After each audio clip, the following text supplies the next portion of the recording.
Good evening to all the people who have come to see our very first game of Prospect Esports Extreme Division that we're streaming today. We have Apollo Esports and Kurchak Fan Club vying for their first win in this season. Today I have with me Wild on as co-caster. So welcome, Wild. How are you feeling today? I'm just absolutely feeling great about this. I'm excited to watch some high-level Overwatch. Here we have two absolutely great teams, and yeah, I'm just excited to get right into it, go into Lijiang. Yeah, what are we thinking? Who are you putting on your money on first before we have a look at the different team members throughout the game? I don't know. I'm thinking about it. I'm maybe looking at the tank matchup first. I think maybe Papa Joe and Pork versus Raindrop and Seraphin. I think maybe that'll be the first impression because on Lijiang, you can really only run just about any combo of tanks. On Control Center, you can run the Rein Zarya with the Sim. On Gardens, you can run the Sim as well with Rein Zarya. You can run a Hog. I'm excited to see what these tanks are going to pull out and how they're going to counter each other. Yeah, I think we're certainly going to be up for a fun game today. So I think we're going to get this game started. Lijiang Tower does indeed appear to be the very first match of today. So let's see, what are we going to start on? Looks like we are going to start on Control Center. I must say, I think Control Center is one of my absolute favorite maps in this entire game. I just love Brawl. I think, the kind of meta at the moment, you're going to be seeing that sort of Ryan Zar, Bap, Lucio, or maybe Moira Lucio, depending on how you want to play. And you get those real close range things. Do you think we'll see Junkrat today, Wild? I sure hope so, because if you're going to be running Junkrat, Control Center and Lijiang is probably what you're going to run it on. I mean, right here, like I said, you can run. Teams run anything from a Reaper and a Mei to a Sim and a. Yeah, absolutely. So, looks like we're both going to start on the Junkrat. We do have D.Va instead of Zarya, which is an interesting choice because obviously the Zarya here, she's going to be relying on that spam damage from the enemy Junkrat to get her charge up. But of course, once that bubble goes, she's extremely, and her Reinhardt are extremely susceptible to the damage. So we see immediately both immortalities are coming out. You see big damage on both sides. It seems that Apollo is having a better time of healing through it, and they do come with that first pick on Mingus. So a nice easy take from Apollo, and already you can see just the difference in the two Junkrats. Golden is up for his ultimate this fight, but conversely, having taken more damage, we've got Kurchak, and we're coming straight with that window. Ryan pushing in very deeply into our D.Va comp, having to back up, afraid of the Junkrat tire. Hopefully Risky has indeed kept his immortality for it, but they have backed all the way up and that was not good enough. Gorilla was not in that immortality field. So another take it's been by Apollo. Absolute long tire there coming out from Golden. As you said, he builds up just so much faster than the other junk on the side of Kurchak. And not only that, we're going to see that this D.Va difference here where Pork, honestly a difference between all ultimates. You see that the Ryan for Apollo has his ultimate, D.Va is going to be has double the ult charge of that of Kurchak. Yeah, the ultimate advantage is going to be swinging very heavily into Apollo here. Yeah, really what Kurchak need to do is they probably just need to pull some of their ults because then they're only going to really have one chance to take it back. And look, honestly, Gorilla, you're dying first or you're dying last. You're not like with your team and you're out of sync with them. I really want to see Gorilla, just focus on being more with his team. Absolutely. So we've got... Here we have the sorry, go ahead. No, you go. Oh, here we go. A kill from Raindrop early, but it return kill into the on me. Sound barrier in. Gorilla's gonna pick up Papa Joe. Yes, very, very nice play there by Raindrop. They are going to take this one shot, but you can still see that Oblivious on Apollo side still has his beat, so he's going to hold on to that. Now, I would like to see a swap off the sim here on Apollo. Maybe see it come in for like a Reaper or a Kree. Doesn't look like there's going to be the take there. It can be very, very difficult with a Symmetra to retake the point because Symmetra is, you know, one of those classic defense characters back when they used to separate defense and offense heroes from each other. And so they're really good at holding onto a point. You see that sim wall has just come out to take all that space. Raindrop holding his own, playing tight on that column. It's very nice stuff. Sarafan has used her Diva Bomb to destroy that Baptiste immortality, and so they get to hold this point. Neeb seems to still be pretty keen on holding on and playing that Symmetra. I don't know if it's a great idea. Mingus is already 60% to their ult. That was just used right then to defend that point. So, I don't know, what do you think, Wild? Absolutely. I would honestly like to see a May or a Reaper here come out on the side of Apollo. I think the sim, you have to say, is a lot harder to play into than playing to come into the point. So we're gonna have to see them what they're gonna try to combat that. Yeah, you know, there you had Golden go for his Junkrat tire, and you can't just send a Junkrat tire without your team moving forward. Because the only thing that the other team's going to focus on is the Junkrat tire. There's no distraction. There's no split focus.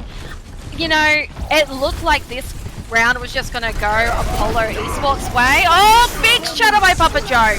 Well, I was just about to talk him down, and just massive plays by Papa Joe. He's just bullying that Symmetra. Oh my goodness me. Big play. Papa Joe carrying. Maintain diff if I don't say so. Big play. Yeah, absolutely. There. That was a massive shatter coming out from Papa Joe. I mean, we have the counter shatter from Raindrop was pretty good, and we're going to be seeing just a stall here come out on the side of Kurchak. It's going to be a stagger in with the Doomfist. Yeah, I just don't think they're going to, like, on a point like this, I don't think they're going to get anywhere with that, and they don't. So a very, very close first round, and we love to see it. 99-99. Ultimately going the way of Apollo eSports with a massive shatter, and then a complete bullying onto the sim of Kurchak. Very, very nicely done. Now, what do you think we'll see on this map? Here, I mean, we see a lot of ball because, of course, these boops on the bridge can be nasty. I mean, occasionally we'll see a pharmacy, but it looks like both teams are going to be opting to run what is basically the meta as of now, which is going to be Rein Zarya. Or sorry, not Rein Zarya, Rein Diva with a McCree, and I can't say I'm too surprised by this. Yep. It is pretty standard. I mean, occasionally you do see that, you know, monkey instead of the ball. But I find it very interesting to see that we're still running a Brawl-esque type comp by Apollo. Not really sure how well that's going to go. Obviously, this sort of map is very, very convenient for Ball in particular. He has just some of the best rollouts on this map. Lots of boop opportunity. But Papa Joe and his ilk have, you know, taken down Raindrop. But yeah, I don't know. I feel like they're going to find it too hard to really stick together on this map, the Apollo eSports, and I think Minga is on the Tracer. He's just really going to be able to pepper them down and just whittle them down step by step. So that's going to go to Kurchak to begin with. So I think from a comp point of perspective, you know, Kurchak definitely has the upper hand here. I would have to agree with you there because, I mean, last round we saw I think the bright points for Apollo last round was when they were playing this Brawl style, when they were playing as a team. I think they're trying to force it here because of the success they found last round when Ball Diva is just clearly a superior comp on this map. Yeah. I mean, yeah, every team has its strengths, you know. Perhaps Kurchak is more of a mechanical team, whereas Apollo might be relying very much on like that team play factor. You see that quite a lot you know, especially with teams that are very competent on Brawl, they will rely on their ability to play together as a team more so than the individual mechanics. Look, Golden, you're a little bit out of, he was out of position there. You can't really stand on those edges there with that ball unless you're saving every single one of your flashbangs for it, and he certainly did not. Yeah, we actually just see 3 boop kills that fight. One on McCree, and both divas, after getting DMX'd, were going to be booped off the map. So, again, this is going to show how this ball, diva, and even the brig there, we saw got a boop, how they're able to control that space. Yeah, Diva Bomb coming in from Sarafan. She does get in back into her mech there. Big pick on the high nooning Tsukiyomi. It was a high noon v high noon. Love to see it. Big bomb by Pork, saving the point there. We'll now should see Apollo take it in, but how long will they stall for? It doesn't look like it'll be that long, but you want to make sure you get that cap because we know Ball on this point can get back incredibly fast. And another boop kill by Kurchak onto Apollo. I mean, you've got to be aware, Apollo. You can't, you know, I just feel like Apollo isn't adapting very well to the comp choice of Kurchak here. They're just getting booped to shit. Big, see, Raindrop, like, you can't just get one stun and expect an instant kill. It did take them a little while, but unfortunately Sarafan wasn't able to eat enough of that damage.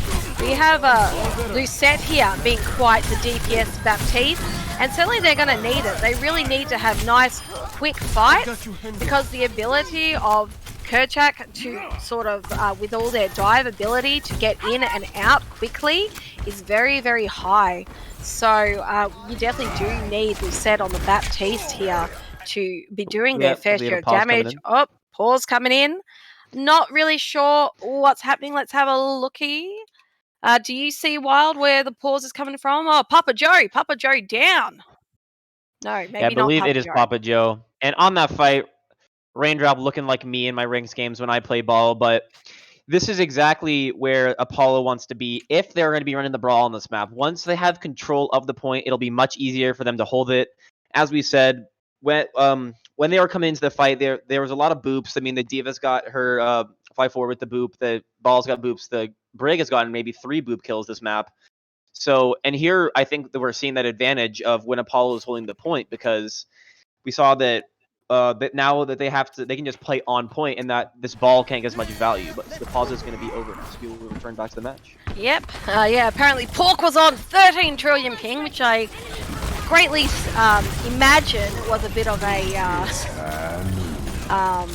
exaggeration. But yes, nobody wants to play it on large ping.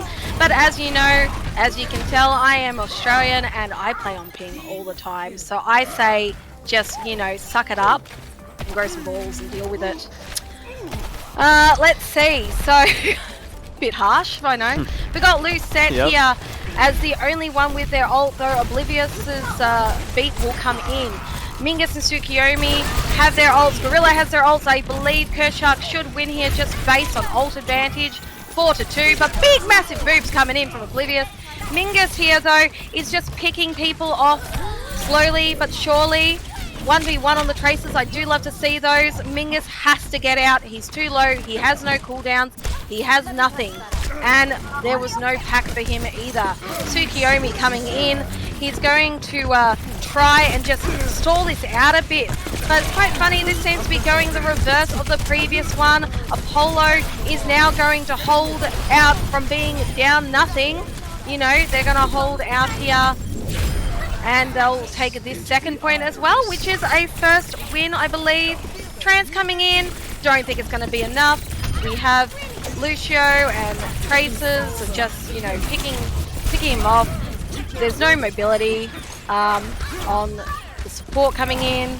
Stall, like we can stall. Yeah, it looks like just like a pure but stagger here coming in for Kurchak. And yeah, we get the Diva's here, but she probably will not last long. She's gonna get DMX here, and well, I think the overtime timer is gonna run out quite quick here. And yes, Apollo is gonna be taking map 1 of Lee Chang. Absolutely, yeah. Yeah, but and then it's like I mentioned before. Oh, sorry, go ahead. You always go ahead. That's fine. Play of the game. Thank you. It's like I was saying before, like the success Apollo's having, like we were talking about, Ball Divas generally played better on that map there, and we saw Apollo having a really tough time engaging.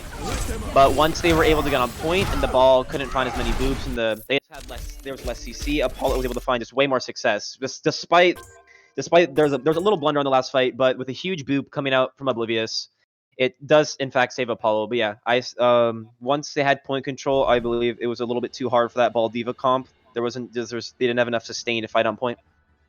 Yeah, yeah, absolutely. And we just saw like on those stats things there, we have Pork was 56% kill participation, which I mean, yes, you are going to get a lot of like damage or kills, like, you know, that sort of kill participation on the Diva. But when you see something like 56%, it does seem quite high. You're wondering, you know, is it because they all just have good target focus, or are some people perhaps not doing as much? We'll just have to keep an eye on that and see if this is a case of just really good team focus, or whether others are letting people down on their team. But Apollo did win, so we actually can't fault them all that much. Yeah, what do you think our next map choice will be? I know it's a 2CP next. This is a sadistic tournament. They make you go onto 2CP as your very second map. You know, not much warm up there. Personally, like, we could see a very, very long game on 2CP or a very, very short one. We got Temple and Volskaya as our choices. Honestly, Oof. here I would like to see Temple of Anubis because it's always been a map where you can maybe run something a little bit quirky for DPS. Like back in the really old days of Overwatch, we saw Genji and Junkrat on this. I mean, we don't see that too much now, but I think that Anubis is just personally more fun to watch, and yeah, there's just more diversity. I'd like to see us go to Anubis, but I mean, if you go to Volskaya, Sadly, it's going to be mostly a sadly, dive. sadly, sadly for Oof. you, they have indeed chosen Volskaya. So we're going to uh, the land of the Russians, of course, who are very anti Omni, aren't they? They're very anti Omnic. So we'll have to see how they're going to tackle this point. Now, as is the case with pretty much every 2CP, first can be hard to take and last can be very hard to defend. So we could see an absolute snowball here, or perhaps we don't even make a dent in the first point. What do you find like a sort of the best picks compositionally wise for the start of this map? It's gonna be tough here because I think you run a lot of stuff. If you want, I mean, like if you want to run, I think that a diva would be good here just to control high Mm-hmm. ground because there's so many different high grounds. You have like the little square in the middle, and then you have the left and the right high ground on the point. And I Mm-hmm. think that the key here is really going to be about tank rotations and team rotations around these high grounds because as we saw, I think it was last week in a scrim that a Sigma Orisa was just absolutely outplaying a Ryan Zarya comp because they were just perfectly rotating around high grounds into the point. And yeah, I think it's going to come down here to what tanks are going to be able to rotate better. And yeah, this play as a team. Yeah, I think, yeah, definitely team play on 2CP is one of those things. We're now going to go into this game. Now the teams are about to set up. So we'll get to see what we're going to have as our choices here. So we're going to see a Mercy come out. We're playing a Bastion comp on defense. I mean, that's certainly something that is doable on this point. Oh, oh, maybe they're just trolling.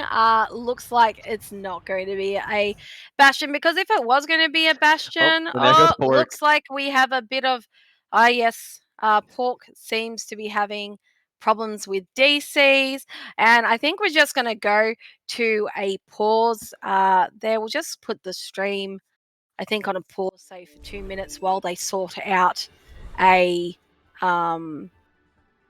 sub. Yeah, and So, what's up? oh, Okay, we we can have talk. DDoSing here or something, because our production staff has also disappeared. I shall try and invite her back. Are we live? Because I also got removed. I'm not sure. Are we live? I wonder. Yes. Let's pause the stream for 2 minutes. Sorry, guys. We'll be right back.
Sorry for that little bit of a mix-up, guys. We have had a couple of DCs, probably some sort of internet service provider issue as per the usual. Nothing different for BattleNet and its inability. Yeah, absolutely. I mean, I get disconnected all the time from servers, and it's absolutely frustrating. And as we saw, I think Pork left, and I think that Kurchak was actually having some connection problems as well. But it looks like we are just about getting ready to go back into Volskaya. Yeah, so we'll just wait for that ready up. Yeah, so anyway, nothing ever goes quite to plan, so it's quite all right. But yeah, I just like Volskaya as a map. I think it's very pretty. And yet I think it's really great how like the Blizzard designers, they sort of keep that industrial aspect of it while keeping those sort of like cultural heritage things such as like the St. Petersburg Cathedral, and that sort of thing, just to kind of give it that flavor. I really love the flavor in this game, and the teams are ready. So we're going to go back in right now and see what these guys pick. We did see that Bastion out, but he jumped straight into the water, so I think they were just memeing me a little bit. She's a little bit sad, but I mean, if you were going to play that, Bastion composition, sometimes you see people play it like really low down, but it's just way too easy to get like a nade or something onto it. So you really would be wanting to sort of control those high grounds if you are going to defend with a Bastion. But I don't think that's going to happen today, do you? Yeah, I mean, while it would be fun and I'd like to see the Bastion, I just don't think we're gonna run it. And yeah, I mean, it looks like we're gonna see a Widow come out, which is actually a little bit strange. And May here is not too far fetched, but we will usually see like a McCree or Ash here instead of this Widowmaker. Why do you think that Neeb has decided to go into this Widow? I think to get like those sort of first picks with a Widow is actually not a terrible idea on such a map. You can get a really big, if you're on attack and you do choose to go Widow at the beginning, you can get a really good advantage, because it's going to take quite some time to come back from that spawn all the way back beyond point B. But we aren't going with the Widow, it seems. They just like to make us say stuff that doesn't mean anything. But we are seeing a very classic composition with that May Cree. You said you were wanting to. Ooh, as we see Reinhardt behind here. Reinhardt and Diva are behind, and they go for an absolute aggressive play from Apollo. Yeah, Apollo is playing aggressively beyond that control point, and Golden thinks he is a tank and was out in front of his Rhine the whole time. But it has worked out for them. No losses on the side of Apollo, and certainly, you're going to see that sort of reflected in some of the. They do lose the Rhine there, but he's going to be back in the fight. Yeah, he'll be back. That'll be fine. Yeah, but 50% on McCree now and 65% on May for their ult. I mean, look at Golden just racking it up. I can't keep up with his ult charge there. So May has used her wall to create a bit of a pathway for her team. And just stop them from getting picked up on this high ground. I don't know what they're going to do with this high ground. Of course, Pork is running that Diva, so if you're going to leave... Whoa, holy crap, that was big, actually. Massive pick by Mingus onto the enemy Cree, and then Raindrop onto the May. There you have it, I felt that, it wasn't necessarily like the best move going up there, but they just weren't able to pressure them with only Pork able to go up and contest. So now we're going to see us push straight on to, we're going to see Kurchak push straight on to point B. And, it's like I said, I got it. It's like I said earlier, the rotations there was just great from the Kurchaks, and I think the Apollo should have played that Mega Room in the back, and instead the Kurchaks just, I think, outpositioned them, but we see double window come out here. Yeah, so double window on both sides. We have May ult out. It's a real shame that Golden didn't react previously on that first point and use his ult back there, but he's used it here now, and it's probably going to work out for them, because of course the spawns are going to be much quicker for Apollo here. Mingus, yeah, scrappy fight here is always going to favor Apollo. Yeah, you really want to have really decisive and quick fights on attack here, because if you lose someone, like, it's about double the time, or perhaps even more, maybe it's more like triple the time for each one of your respawns to come out compared to the enemy. And that'll all depend on, how many people you have on point and all that sort of thing. But it certainly worked out for Apollo here with that fight. Tsukiyomi playing very aggressively and using their wall in ingenious ways, like a bridge. Baptiste, Immortality comes out and saves Tsukiyomi, but Papa Joe goes for a long pin out of the Immortality field. We have Beat come out. We have Beat still for Oblivious. Oblivious still has his beat, and we'll save that for the next fight, I think. Or maybe just for the contest. Keeps it for the contest. High Noon comes out. We've got people just getting some pick. We're not playing very grouped up as Apollo. We're finding ourselves fighting on the outskirts, and that just, gives all that space and time for Kurchak on the attack. So it works out very nicely. Then Papa Joe and Doomfist coming in as stall heroes, but they're not exactly meta at the moment, especially on a point like this. So I would expect Kurchak to be able to just, just defeat that stall very easily, and they do. More stall. Yeah, it's looking like it's going to be a stagger around the point, but I mean, how long they really last here with the Doomfist and Tracer?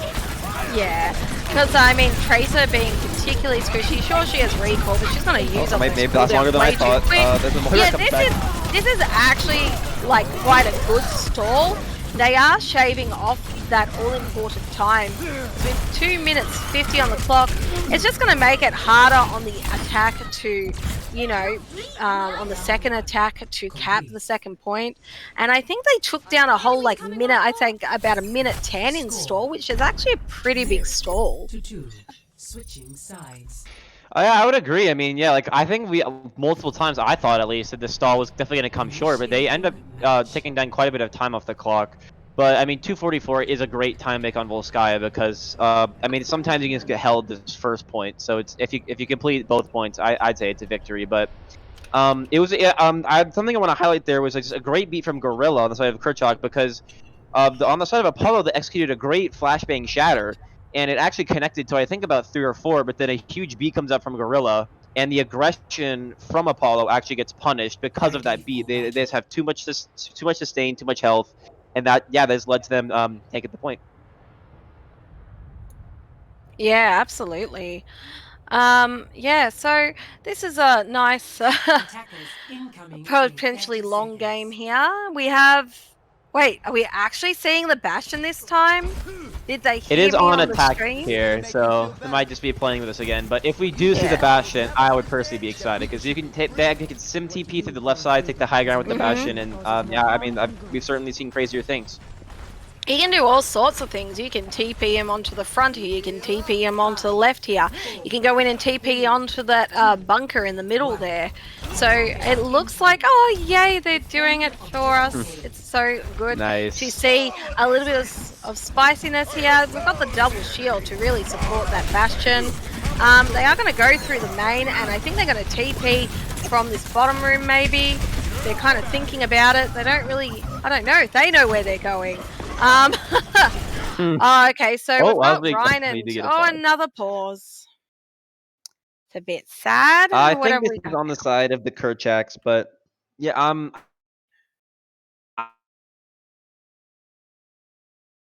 I would agree. I don't know exactly what's going on. I think that's the Lucio and the going high ground. And then we have the rest of the team sitting on the bottom left. So I'm a little bit confused. Maybe like a sim TP strategy we're seeing, where a sim could TP the team together. I can tell you, but I'm excited to see what comes out here. I have a feeling that what's going to happen here is Ryan and Sim are going to try and take this right side back, this back right area, and then they're going to set up a TP to bring Bastion towards them. So Bastion's going to be kind of kind of being a bit of a distraction in a way for Sim and Ryan here, who are going to go and take this back thing, and then as Kurchak move in on that Bastion, Bastion's then going to teleport up to where Sim is. And look, this could work out for them. Certainly, something that's a little bit, unfortunate for Kurchak is that Mingus wasn't able to select a hero, or maybe he DC'd and is now back. It's just really, really, really unfortunate. Speaking of Yeah, it's just connection really issues, I think unfortunate. I just lagged out for a moment as well, but I am back. And Hmm. yeah, I mean, I think. Oh, we do have ours in the chat, so it looks like, regardless, Mingus isn't going to be for this team fight. However, we are going to be seeing. I mean, the fight commence obviously as we see the diva engaging here on the Lucio. Yeah. Yep, fantastic. I'm glad to see it starting here. And I really want to just like stay and watch this Sim and see what Sim's going to do here. You let us know how it's going to go, whether that team is in fact going to push on that Bastion or not. Because this is very interesting. This actually might be a good one to see, sort of like from a more of a bird's eye perspective, to see what's going on in each section here. Because it's very, it's a very interesting strat. It's a split strat. You don't see those necessarily pan out well all the time here. But that Sim onto that Diva just absolutely melts her. But Sim has also died here, so that strat didn't quite work as intended. Yeah, and here we see the players of Apollo just absolutely hiding. I think they're hoping that Sim's going to come and collect them, or maybe Sim's going to come across here. What's They going do to happen? pick up the kill on Gorilla, though. Yeah, Gorilla it is. get back That is fast, a good one. He does get back fast, being Lucio, but they don't have that right now. A nice wall onto the sink there, but they weren't able to capitalize on it because they don't have that speed from Lucio. Face is trying to just sort of pick him off on the side, but it's not really going to work. They have lost the Reinhardt on Apollo, but Golden's just sort of able to like keep massive distraction on Mingus. A big boot by Gorilla onto Symmetra, and Mingus is coming up and is going to just try and pepper down this Bastion. I don't really know. I feel like Apollo should be able, just by attrition, get this here. Immortality comes out, so Apollo's able to cap this, but it certainly wasn't like that big quick win that they were hoping for. So to capitalize on Snowball, you're going to hope that Neve is going to do a really nice teleport her turret sort of strat to sort of just lay it down and just steal all those cooldowns from Kurchak here to get a nice time, and then go in with her wall and a shatter, I would say. Yeah, and after coming off one of probably the strangest point A attacks on the sky I've ever seen. I mean, both rounds are going to have shatter here, and this has been a matchup that they have been jabbing at each other in chat all match. Empty to empty. He's going to get the big fatty shatter. No, Papa Joe does not execute his shatter well. I think that was a foolish shatter to go for. He should have just taken the death and come in with it on the recontest or whatever. But anyway, it doesn't matter, it seems, because the play on Sebastian, just lasering things with Symmetra, who is literally just lasering things with her laser, I think is going to pay off. Yes, we have Beat come out, but what is Beat going to do against Bastion? I'm wondering if perhaps, for this attack, they could have considered this defense.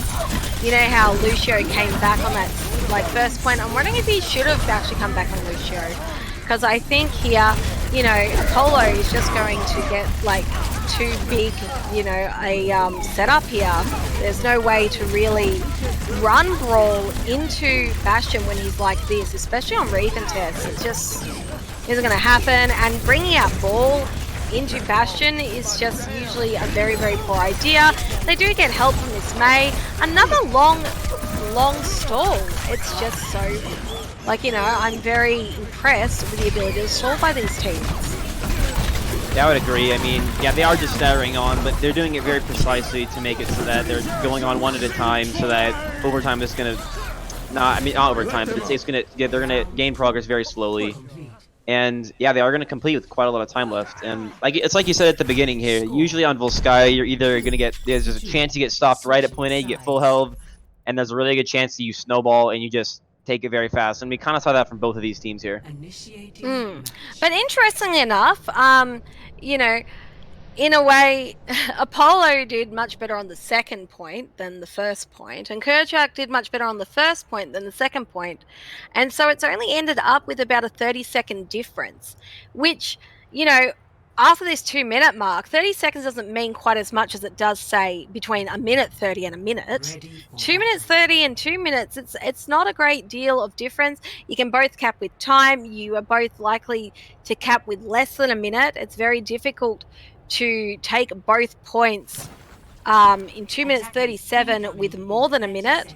So there's not a great deal of advantage, I think, for Apollo Esports there, because they stuffed up that first attack on first point. I would agree. Yeah, I mean, the only advantage you're really going to see with that amount of time is maybe a small ultimate advantage. Like you can maybe cycle another Rhine ult through that, or a window. So you could see that coming up from Apollo. But they're going to be running this Bastion again on defense, and I am absolutely excited to see what they have in the bag. Attackers incoming. Yeah, me too. So let's see. We're doing Bastion defense. Mingus on the Sombra, hoping to get like some hacks. It's a bit hard to get a proper hack on Bastion with what he's got around him. And once they realise that there's the Symmetra, not a Symmetra, Mingus has done his scouting and he's swapped to Tracer, which I think is a very good choice by him. I think it's too risky, especially with those Symmetra turrets. But Tsukiyomi has come out on that Pharah. Now, Tsukiyomi, that is a name to me that is very familiar. I think, and I'll actually get back to you on this. I'm wondering if it's the same one who used to just one-trick Pharah in, I think, Australian Contenders or Trials or something. That's actually very interesting. I will have to look that up. But the one that I know of is very famous for his Pharah, so this could actually be very good if it's the one I'm thinking of. But I will get back to you on that info there. Golden on the Bastion is playing a very defensive and protected sort of style, which is going to make it really hard for Kurchak to actually get onto the point there. It's going to be very difficult for them to actually be able to take their ticks because it's just such an open space for them. Tsukiyomi falls down to Golden's Bastion there. Of course, the Bastion now has had that update, you know, that sort of upgrade and a buff to him, which comes in very handy against the Pharah. And it looks like they're going to full hold this defense unless something drastic changes here. That is what it appears, and to see the Bastion taking an extremely aggressive position here, it's going to be so hard for Kurchak to just come into this point. Yeah, but I mean, they have managed to come back to contest with the trans. Oh, he doesn't quite make it. Yeah, unfortunately, the way that Apollo was playing there was extremely, extremely defensive and really restricted the ability of Kurchak to actually get their ults up, because, of course, in a game like this, you want to see your ultimate, come up within that 2 minutes.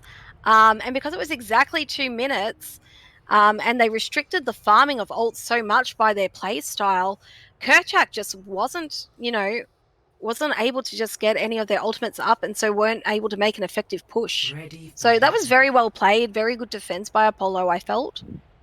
Yeah, I would have to agree with that. I mean, I think it was a good idea by the Kurchaks to switch to that Ball Diva, Tracer, Pharmacy comp. And while, I mean, we almost saw a flip there. For a second, it did look like the Pharmacy, I think, got 2 kills. The Bastion just returned with, I think 3. So yeah, they were playing so passive. Apollo did play very, very well around this high ground as well, because they're just constantly trying to kite the Pharah. They're trying to move around it.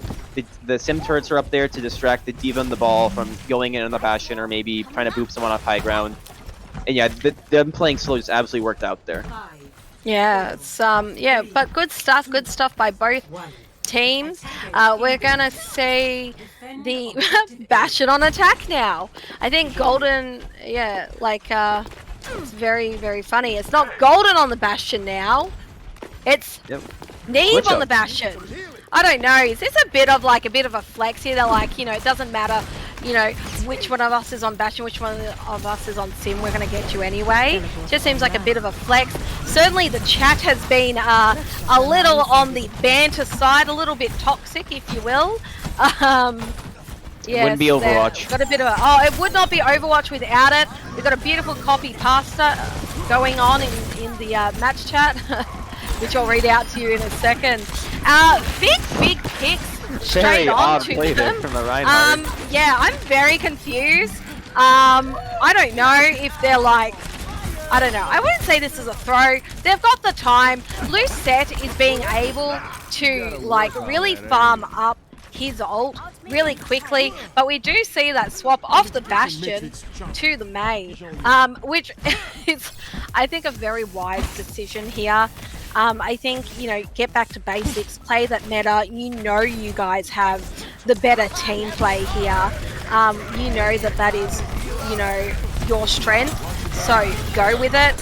Papa Joe walled off by Mei, but then with a saving wall by his own Mei as well, he's able to get out, reset. I love the soft reset. You don't see that in these games all too often. And it's just like, you can see that this is one of those sort of higher quality games in one of these higher elos because they just have that presence of mind to think about the soft reset.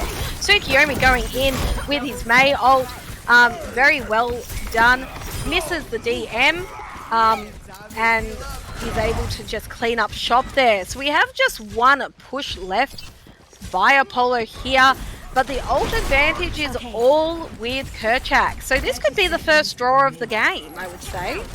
Absolutely, we could end up seeing it. I mean, they're going to have a sound barrier on the type of Apollo and a Shatter, so it's really going to have to Papa Joe, I think, to find something big. Yeah, Papa Joe has to really get a massive shatter. You can see Gorilla's starting to play a little bit more passive. Papa Joe going around on a big flank, trying to get a bit of a flank shatter. I mean, we know Raindrop is catching him out there. We've got High Noon coming in by Mingus from the high ground, diverting Diva's DM. Papa Joe, this is your moment. You have to get the shatter. You're not going to be able to. Because you've just got that beautiful Diva Bomb come in from Sarafan, which just eliminates his shield, so he can't play, you know, that game. Yeah. No knife spooning here. It's going to be chalked up to a draw here, which isn't too uncommon for a 2CP map. Yeah, it's not uncommon at all. But yeah, we actually do see the big shatter coming out in the Kurchaks there instead of Papa Joe. I mean, we did see Papa Joe go for it at the very end, but unfortunately, his team, most of his team is dead. He's so low around him.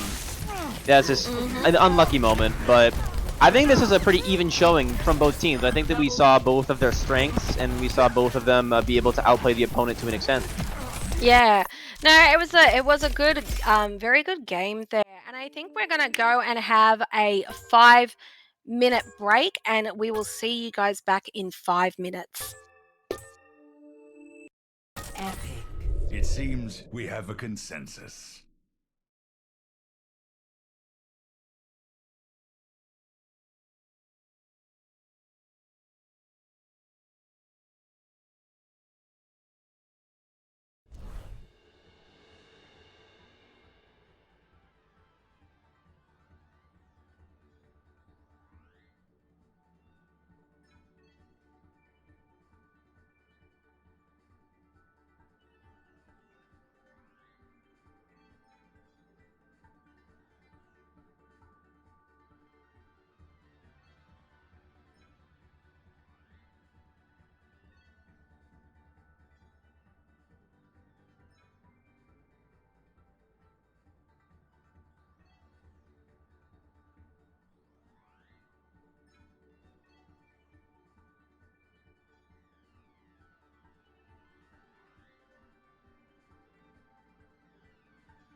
900 people in the server. That's pretty impressive.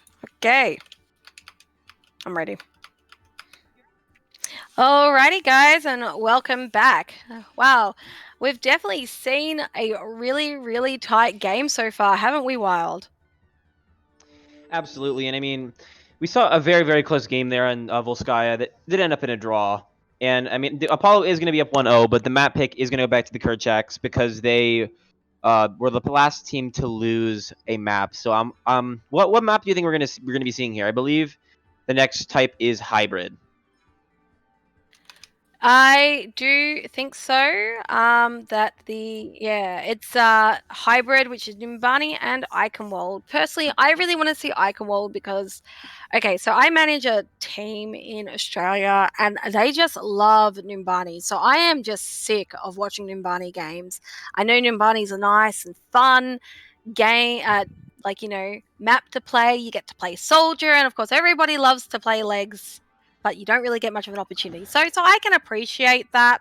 And if any of them are watching now, I just want them to know I am so sick of seeing Numbani. All right? I also So I want to see would not like Eichenwald. Yeah, I would also not like to see Numbani on a team that I coach. We were one map away from going to top 32 teams in a big tournament. We ended up getting full held on Numbani after we full held them to 1 tick, and it was absolutely crushing for us. So No. I absolutely cannot watch that map anymore or play that map without thinking I of that dreadful time. Yeah, I just think Nimbani is just one of the hardest to sort of predict maps. And like that first point is such a doozy. So you can be like fantastic on second and third, and you know if you make it past first point, you're going to win that game. But the trick is, how do you know you're going to make it past first point? It is one of the hardest first point attacks in the game. It could be the hardest one, thinking about it. Like, I don't know many other maps where the outcome of the first point is just so hard to predict. Yeah, it's definitely up there with at least top 3 there. I mean, I guess you can make a case for maybe. I mean, it was Horizon Lunar Colony, but obviously that map has been deleted because it's absolutely terrible. But I would agree. Numbani first point is just so hard, and then once you get to B, it becomes a lot easier, and then C is a bit more difficult than B, but it's still much easier compared to point A. Yes, yeah, it is. It absolutely is. Oh yes. So yeah, we're having a good time because they have selected Eichenwald. So I'm very excited because, like we have discussed about Nimbani. Now, what do you think we're going to see on Eichenwald? At least on point A here, I mean, it's very plausible to see this Ryan Diva come out again from Apollo Esports because, I mean, in my opinion, that's the comp that they've looked best on today. And while I do love the Bastion, it may not be working here on point A for Eichenwald. Yeah, certainly. It's definitely not on an attack anyway. Sometimes you do see it on defense. You can see it on like that sort of lowers, but it's very sort of easy to sort of rush into once you kind of like get over the fact that someone's playing Bastion. But it's very good on that high ground. Certainly, I've seen teams play that. But I mean, really, in this sort of like GM sort of level game, you're probably more likely to see something a bit more standard. Very, very high chance of seeing Baptiste, obviously. And probably, do you reckon you're more likely to see like Ryan Diva or Ryan Zaya on this point?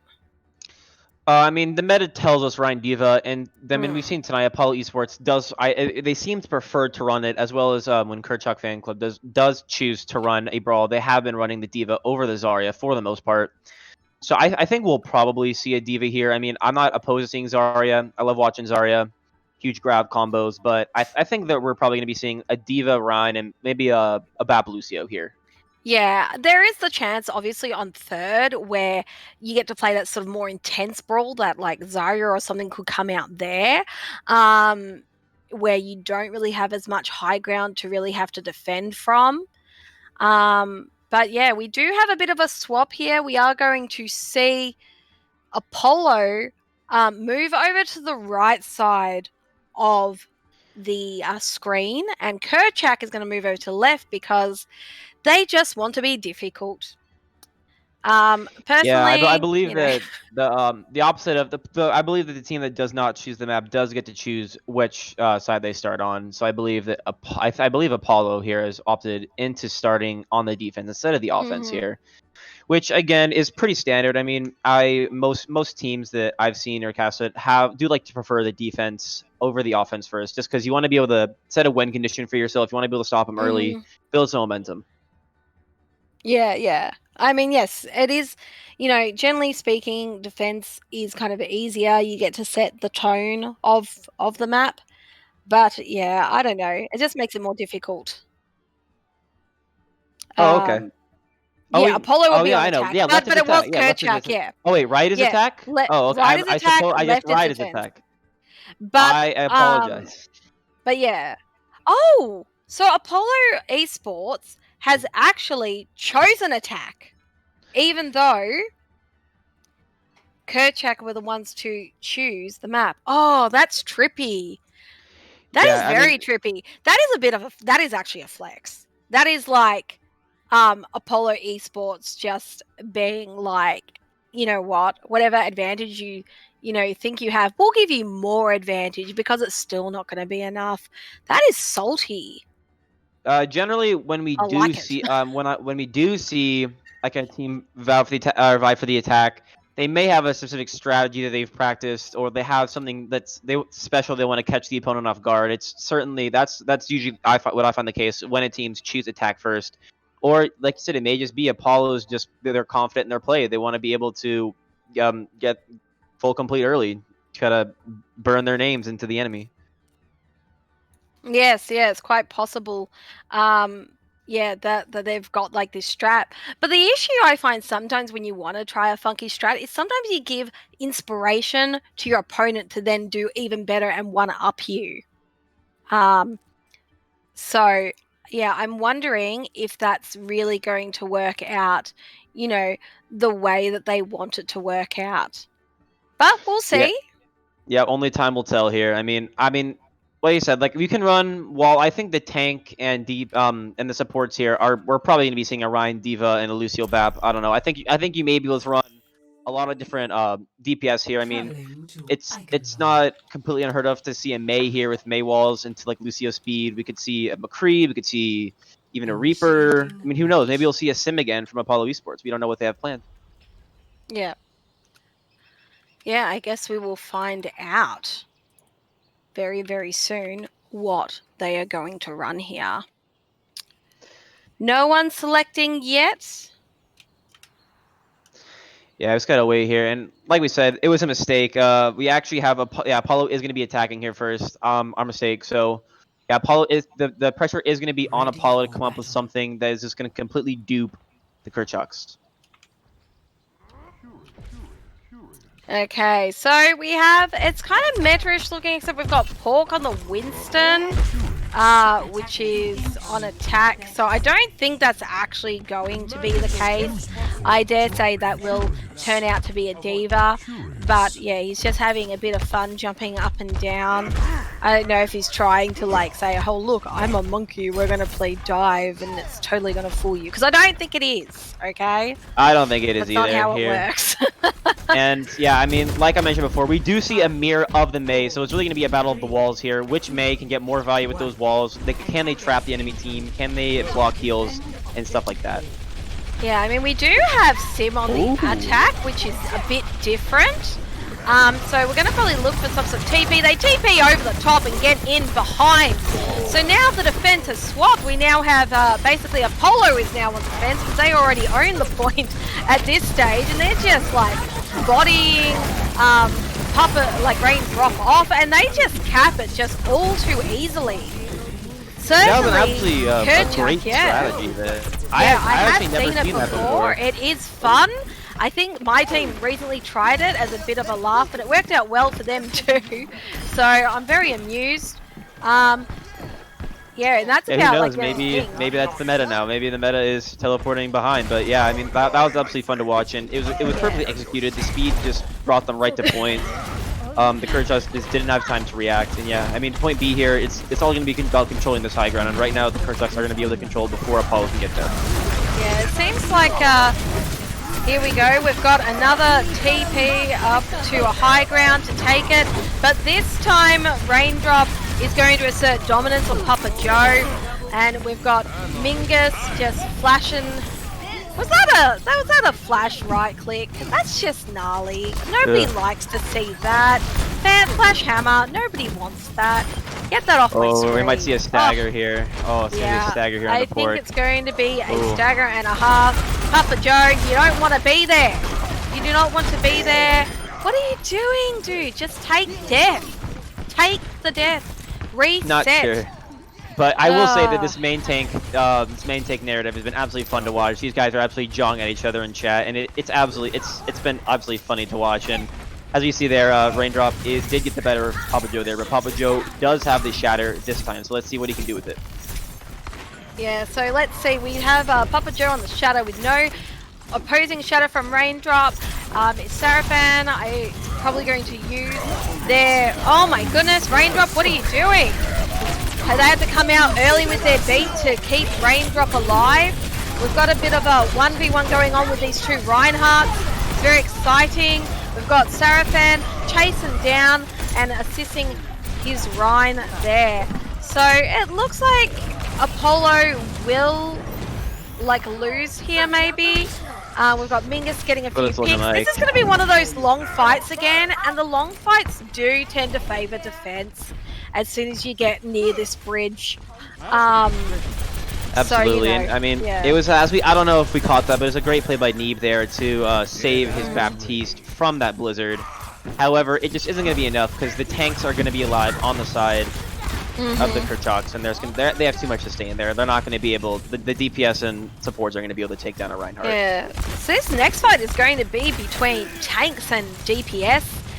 We've got 2 tank ults versus 2 DPS ults, but we do also have the Baptiste ult.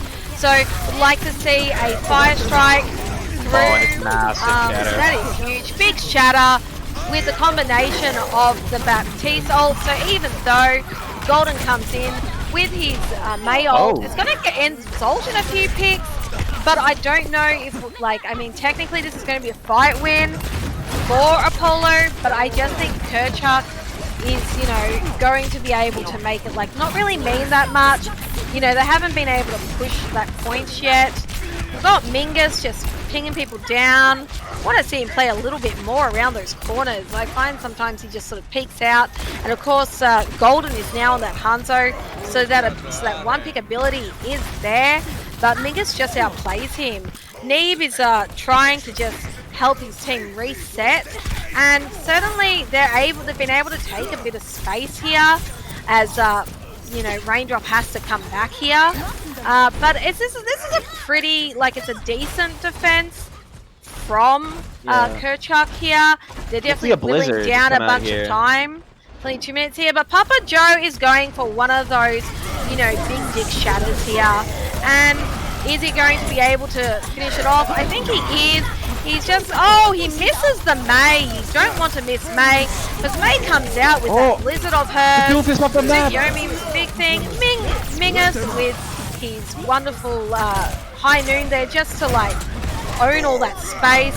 We've got just ults coming around left, right, and center here. There's a bit of panic ulting going on here. I don't like it.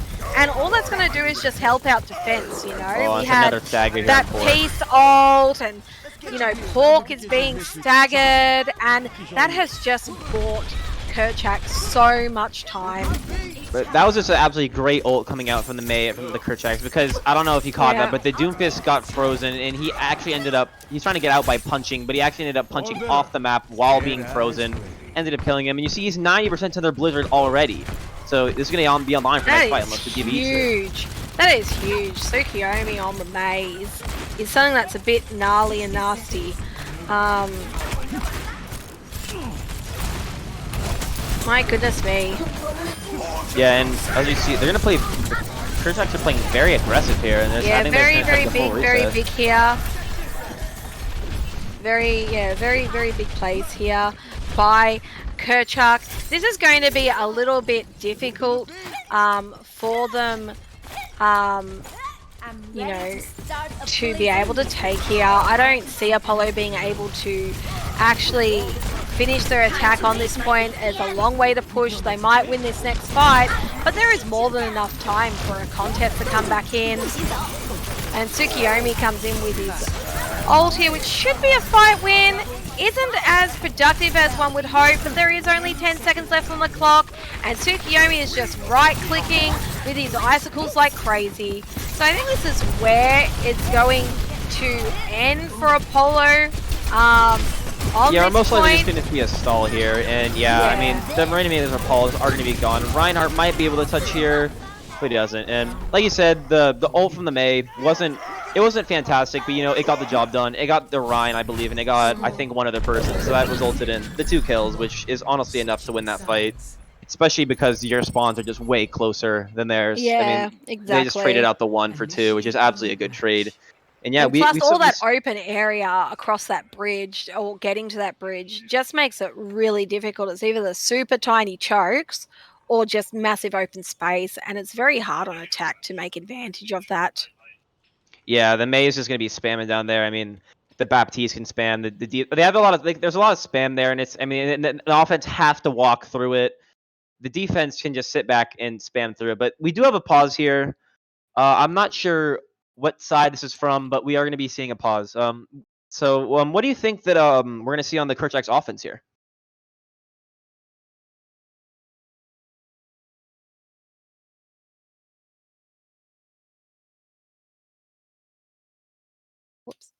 On the Kurchak offense here, I don't think we're going to see them try to do what Apollo did.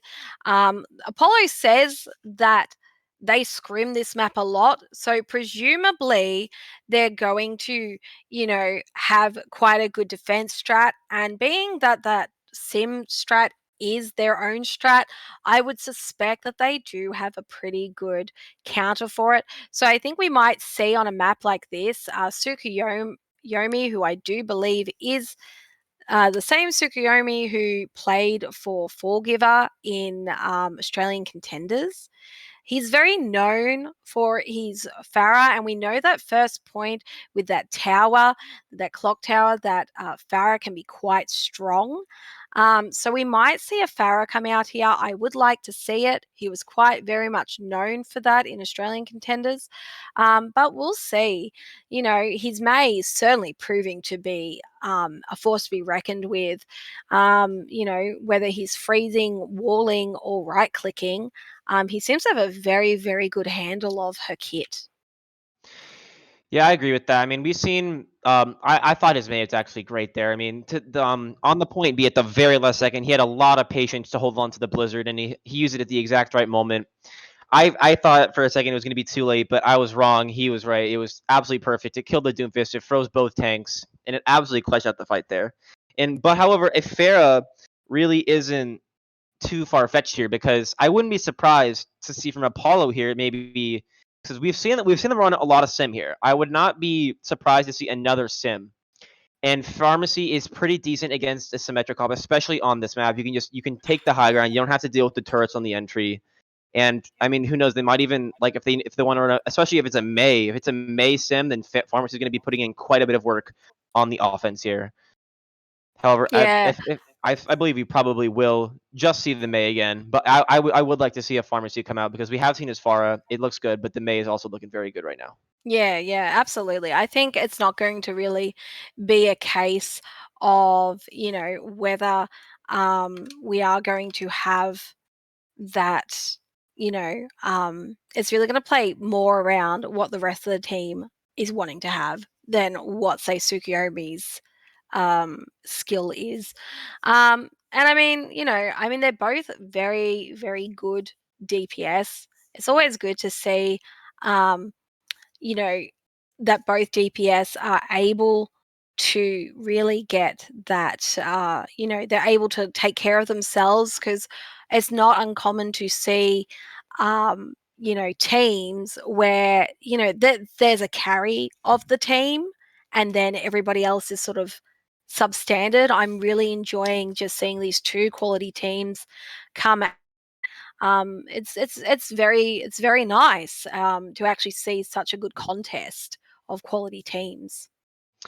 Yeah, and we have seen a close series so far. While Apollo did take the first map 2-0, I mean, we saw the second map was very competitive. They were starting to get it together. They just I believe that Oblivious on the side of Apollo just had an absolute big boop for that map, and we did see a draw on Mhm. on Volskaya. But here we will not see a draw. So we will either see Kurchak's tie or we will see Apollo go up 2-0 in this matchup. Yes, there'll be a nice win here. So this could be like quite defining for like the whole momentum of the rest of this series. If Apollo do get that 2-0, you could understand Kurchak feeling a little, down on it. You could imagine that could affect the momentum.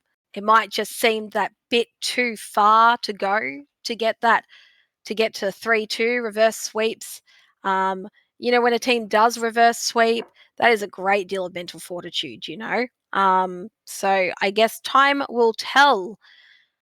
We should know within the next 10 minutes or so, and it looks like the Yep. teams might be ready. I Maybe. think there might still be a problem side of the Kurchaks.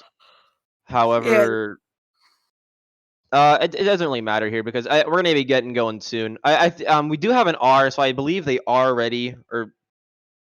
So I think you're gonna be getting this match back in progress. And yeah, Yeah. I'm really wondering because as you said earlier, Apollo says they scrim this map a lot, and I want to see if they have some kind of strategy here for this defense that maybe we haven't heard of. Alrighty, let's have a looky. It looks pretty standard to me. Creamy.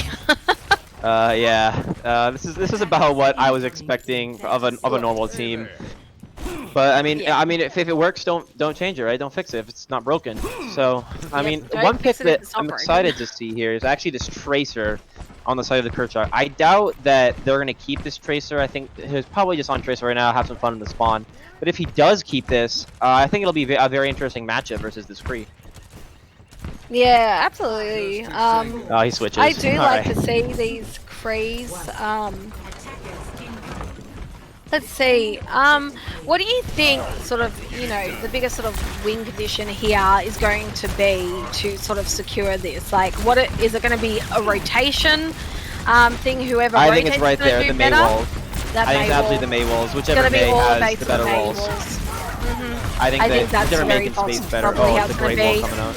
Big wall coming up, but I mean, Raindrop isn't completely isolated. He has that Baptiste. The reason why you run the Baptiste in these May comps is because you can jump on top of that May wall and prop your immortality over it, and certainly that was there. Papa Joe is just getting berated. He's got Tsukiyomi behind him. He's got Tsukiyomi in front of him. He doesn't know what he's going to have to do about it. Mingus here, just cleaning up shop. Loses to Neeb there. With that flashbang, he who flashes first wins. Great character design, I must say. Yep. But yeah, they take that very comfortably. That is a very comfortable take. And I think, they didn't do some funky strat, but it takes about, gives you about 10 seconds difference. It's not going to be what changes the game, just taking it that quick on May Sim if you can't take it, if you can't hold it on May Cream. So that seems to be a little bit of a weakness there. Raindrop gets walled off very well, but there just was no commitment there to destroy Raindrop on the Reinhardt. He was very, very killable, and they allowed that immortality to come out. Now, as it happens, they didn't end up winning the mid fight. So Apollo is going to hold there for a little bit longer. They're playing very aggressively, playing very up close, but all that means is, Tsukiyomi and Raindrop can now take a different path if they want. There is always that option of going in that left room. Yes, but I absolutely love this. Oh, I love this from Apollo eSports because they realize the win condition and they need to burn time off the clock here. So holding forward is absolutely the right play. Yeah, absolutely. You don't want to be holding on that second corner. You can hold forward here, absolutely. Big shield by Raindrop, but just too much damage to sustain for him. Mingus starting to click heads, doing very nicely with Tsukiyomi there. Pork there, I feel, going after the Baptiste was not the right thing. We got some teabagging going on there. You know, and look, he would know. Pork is going to know he was doing the wrong thing there. Because it's just not really that viable to, you know, you've got right-clicking May, you've got left and right-clicking Cree. That damage needs to be eaten. And Pork was not there to help his team. So Yeah, it's always absolutely. a case of And priority. in this comp, I mean, you can dive with a D.Va, but not in this comp here. You're playing it like a brawl, and the D.Va needs to be there to protect the backline from all this damage coming in from the creep. Yeah, absolutely. I just feel like that's just a bit of a misunderstanding of how your comp works. Big pick. Big nailed. Goodness me. Like, yes, Sukirimi dies, but it just has completely split Apollo here. And another they're great May split, play coming they're out. dead. You know, it's good trading. There is that May behind them. Golden is there. You know, we've got Raindrop. He's going for some of these really big charges, playing very aggressively, and it seems to be working out more or less. He does die there, but the amount of damage he was able to get before there. Pork dead, came back on the ball. I think that was the wrong decision there to come back on the ball. Like, what is that going to do? You had time. You didn't have to be there at the beginning, and Kurchak took that so easily. Just so easily. So Apollo might need to think about whether this is the map that they actually want to scrim. Or perhaps they should be choosing a different hybrid map to, you know, focus on. Because certainly... Yeah, it all just started from, like, we were talking about the May walls to begin with.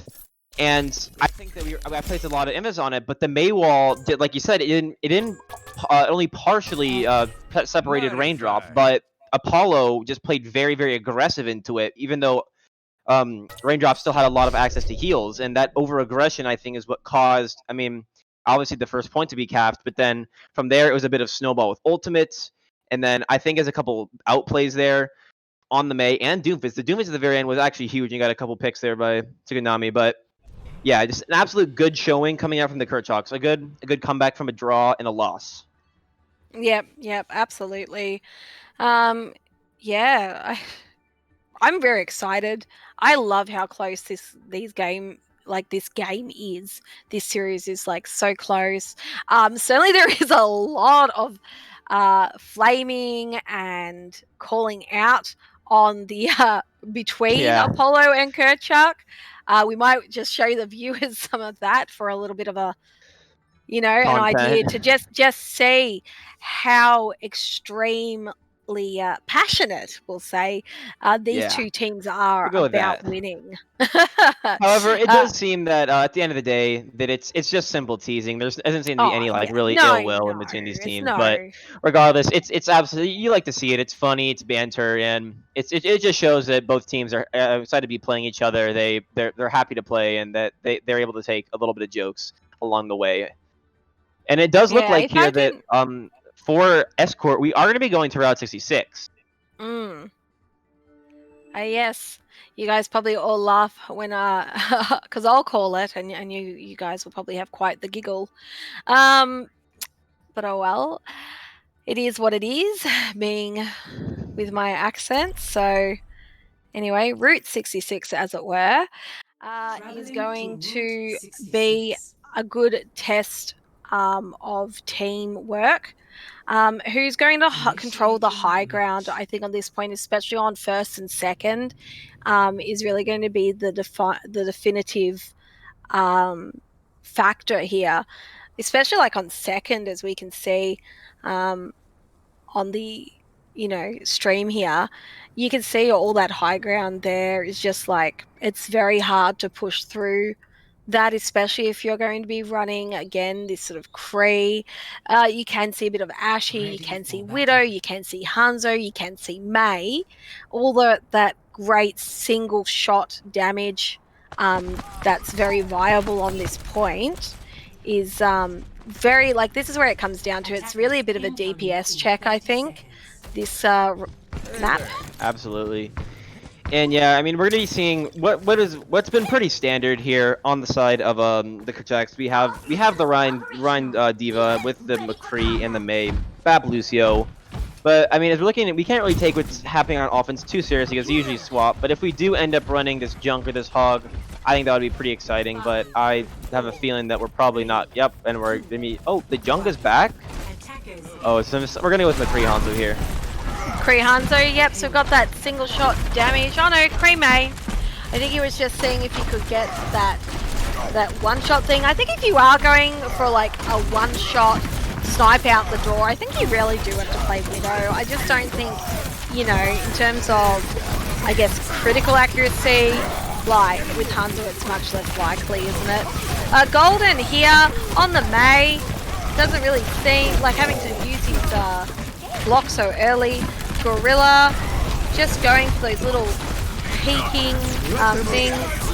We've got a early window there from both sides. We see a flank from McCree from behind here. They don't know he's there. We have McCree coming up behind. Oh, we got free flank as well on the horizon. Goodness, there's just so much going on. These are really fast ults.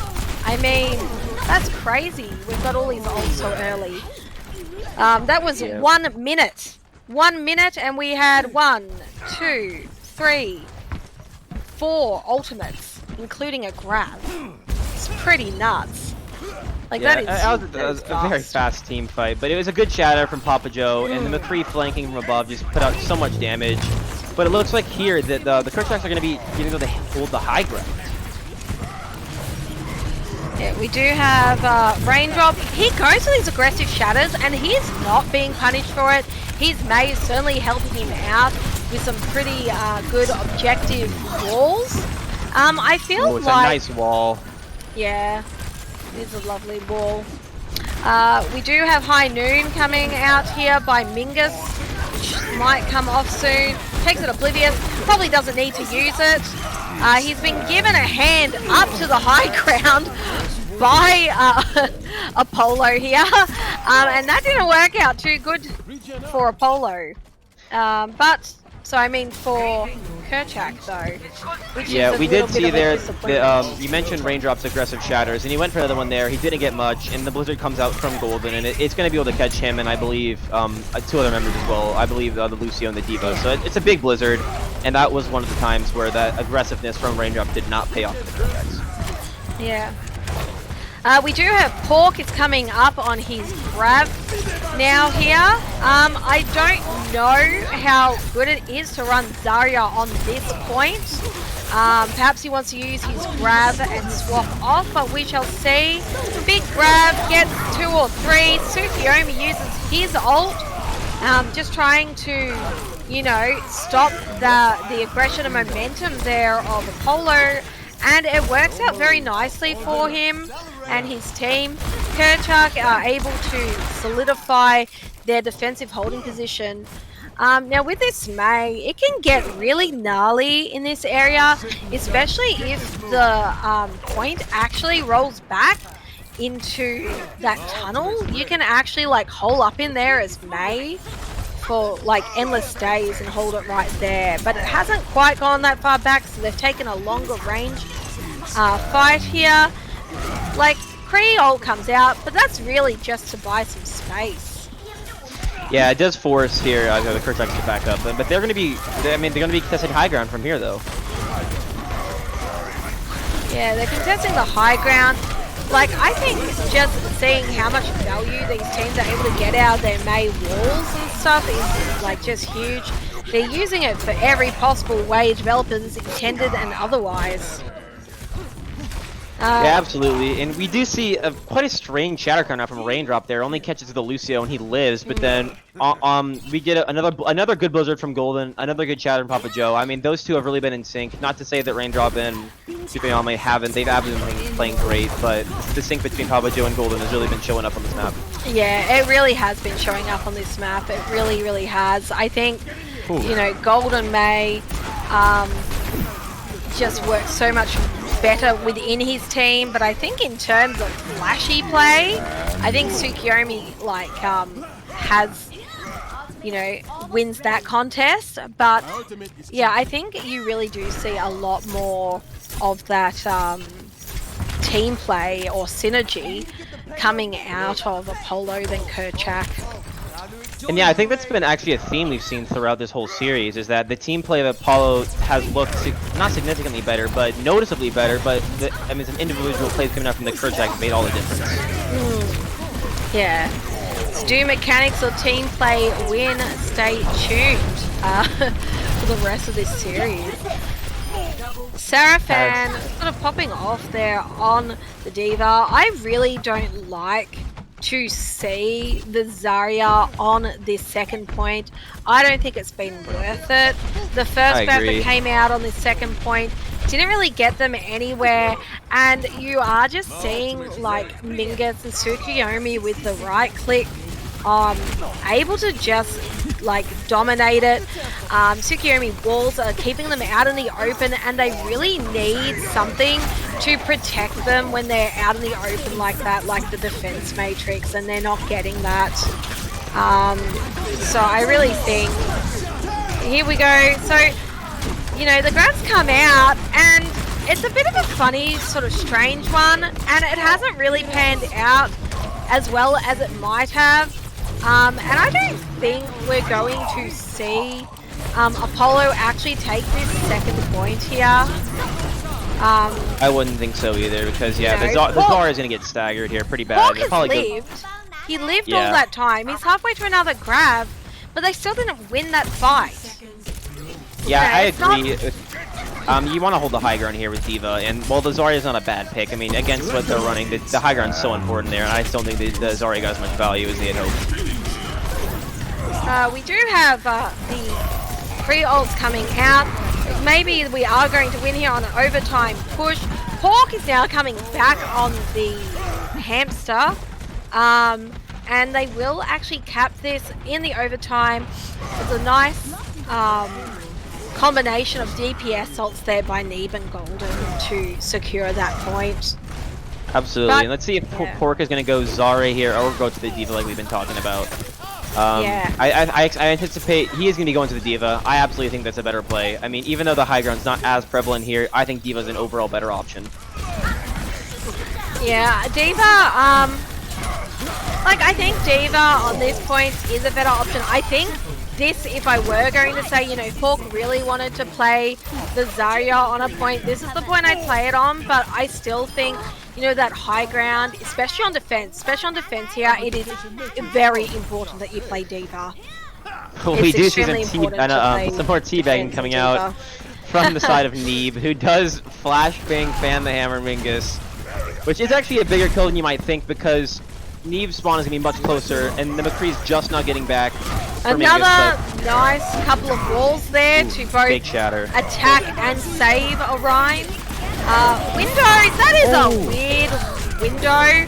I mean, they had already lost one there. That was a lost fight. I feel like that it would have been better to just take the contest again with a fresh window, because now we have absolutely no ult on the side of Kurchak. And we have only one ult on the side of Apollo. We're going to have Beat here on one. We have D.Va Bomb coming up by Pork here. I don't know. I just feel like they've just wasted the potential of having like a severe ult advantage. But, here we have Ryan getting frozen, May getting frozen, everybody getting frozen. Immortality's come out on both sides. May ult's come out on both sides. Who has the May ult? Big beat by Oblivious there. Very nice beat coming out there on his part. Not going to be enough, I think, because obviously we've got this really, really nice respawn, and Mingus is just popping off. He's absolutely uncontested there. He was uncontested that whole fight, and he obviously put that to work. I believe he got 2 or 3 picks there, but yeah. I have to agree with you. I would have liked to see to save the window, because while I know that wanted to win the fight there. Their spawns are right there. They just get a really quick regroup, Mhm. and they come in with the ultimate advantage. But unfortunately, they did decide to commit it, and it does end up biting them. However, Route 66 is an extremely hard to completely finish. So this is absolutely this is not going to be a cakewalk at all on the side of the Kurchaks. No, it should not be a cakewalk, because you can get held. The thing about Route 66 is you can get held anywhere on attack or defense. You know, it's not like, oh yeah, if we get, like, you might say watch point Gibraltar, if we make it past first, you know, we're going to make it almost all the way to third, largely uncontested, right? That's the goal. The goal Yeah. for watch point is to make sure you get first point. Yeah, 'Cause, it's a little bit hard on the know, second point there too, it's- but yeah, I completely that- get what you're saying here. you know, like that's the goal. If you can make it past first, then presuming you get a good stagger off, you're going to get second and you're going to get most of third, and then if you get third, you can go and get first again. You know, it's kind of like that's the goal. But with something like Route 66, okay, so you can hold at the spawn doors if you want and defend. You can hold on garage and defend. You can hold near tunnel and defend. It's just every, like, you know, every 15-20 meters is a spot where you can hold and win. So, you know, it'll be interesting to see, you know, it's how they persevere here. We do have that early hold where, you know, they don't hold it there, but they do have a nice quick fight there. Neeb Just kind literally of needs to stayed get there out. a little too long. Widow really does need to get out. They do. He does end up living there, which is big. Yeah, it's very big. He probably needed to back up sooner, but at least he got out. But you know, by holding so close, they've now got another fight on this point. It's a very good strat. I quite like it. Yeah, I would and agree. so I now like the we're forward holding hold on this it. map. Yeah. And they get high ground as well here because the Kurchaks don't take the high ground, so they're going to keep the high ground. Oh, Yeah, I nice feel double like move. that's a little bit of an error. I feel like Sarah and, you know, look, Jiu, the Baptiste could have gone up top maybe with Tsukiyomi, but I mean, it looks like it may not mean anything because they demec Pork so early. And although Baptiste, you know what, I feel like the Baptiste ultimates in these games have come out either way too early or just way too late. Like the timing of the Baptiste ultimates just game wide, both by Lucette and Locke, have not been ideal. They've not been good. They seem a little uncertain. Yeah, so I'd like to see, you know, these ults be a little bit more productive. Yeah, for the most part, I do agree with you. I mean, I think what the mindset these BAPs are in is to the counter window here. When the one BAP pops it, the other one tends to pop it as well. But that 2 seconds or less than that, even if it's 1 second of the other team having the window advantage over you, could mean everything. They're going to be pouring out way more damage. So I would agree with these BAP ults have been a little bit fishy, but I understand the concept of what they're going for. Yeah. We do, looks like we'll have a nice bomb here to create that bit of space. Very nicely done. Combos a little bit with the Tsukiyomi's May ult. Mingus here is just going to chill out on the point here. And he does decide to join Tsukiyomi on the high ground there. He was thinking about it. No, I would like this McCree here on the. I would like Mingus here to take some high ground, and he does. Yeah, he needs to be taking this high ground, as does the rest of the team. I think that either the BAP or Luso should be on card here, and I think we'll see Pork's ult come out here to create that space. We see Doomfist come out by Golden, but Doomfist into May Cree is a very odd choice in my opinion. I think, you know, the freeze, the stun, the boop. I don't think it's going to really work out too well. But, I mean, that's it. They do win that you know, fight, but I don't think it had much to do with the fact that they were running a Doomfist. Yeah, and it might struggle to get value from here on out, but they are able to control the high ground here, which we've mentioned time and time again is absolutely huge on point B, because just having control of this saloon is absolutely important. And I think you're right that Doom probably won't get a lot of value, but let's see if he can try to find something. Here comes Doom. Nice noon by Mingus. I didn't even hear that come out. Sometimes the sound of this game is a bit crazy. Golden is low, just gets pinged doing his, you know, combo. So it's very, like, this seems like a very one-sided fight. I just feel like, you know, as a clutch hero, Doom's quite good, but in these sort of open maps, he's not a very good, like, defense hero. If you're aggressing into it as opposed to coming in as an unknown obstacle, like, you really need to rely on that sneak attack ability, which Golden was not able to set up at all. Oh, Big shatter by Raindrops. Huge shatter. Huge immortality. But they have to use both Window and Immortality to even live there. So they're very much down on Baptiste's cooldowns. They're down on, you know, Lucio. They're down on, like, Golden's ult, you know.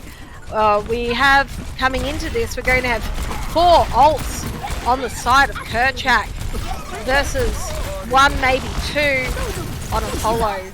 So I think we're going to see Kurchak here just be able to push further in. Bomb coming out by Hawk. Doesn't really do anything. We do have that Vapid ult up. Walls coming in to protect. Shatter coming here from Papa Joe. Is he going to get like this big fat shatter? He doesn't. I thought perhaps they, you know, the focus on the shield of Raindrop was not great enough. Gorilla is getting up his Lucio ult much quicker than Oblivious at the moment. So yeah, that's very clear. Here seems to be, you know, just by attrition, natural attrition, is just going to just get those picks a little quicker, get those ults a little quicker. You know, they're using them pretty much off cooldown.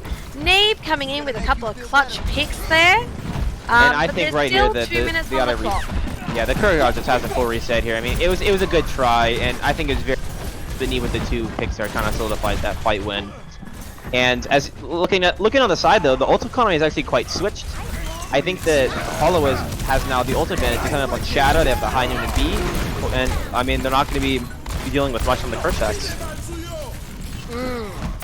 We do have Neeb here looking for an angle. I think he was wanting to take that high ground but wasn't able to complete the rotation. He's down low. We do have Raindrop here. He's getting pretty berated here. I'm wondering if at a point like this you go, maybe I don't want to play D.Va here. Maybe I do want to play Zarya. It just seems like they're just not able to get quite as much damage on the attack here. I don't know, what do you think? I think the D.Va can still work, but I also think that Zarya's swap could result in, in a lot more advantages. Nice right clicks. Tsukiyomi lives through the big freeze by Tsukiyomi. Should get the doesn't quite get the bat. Yeah, that's disappointing.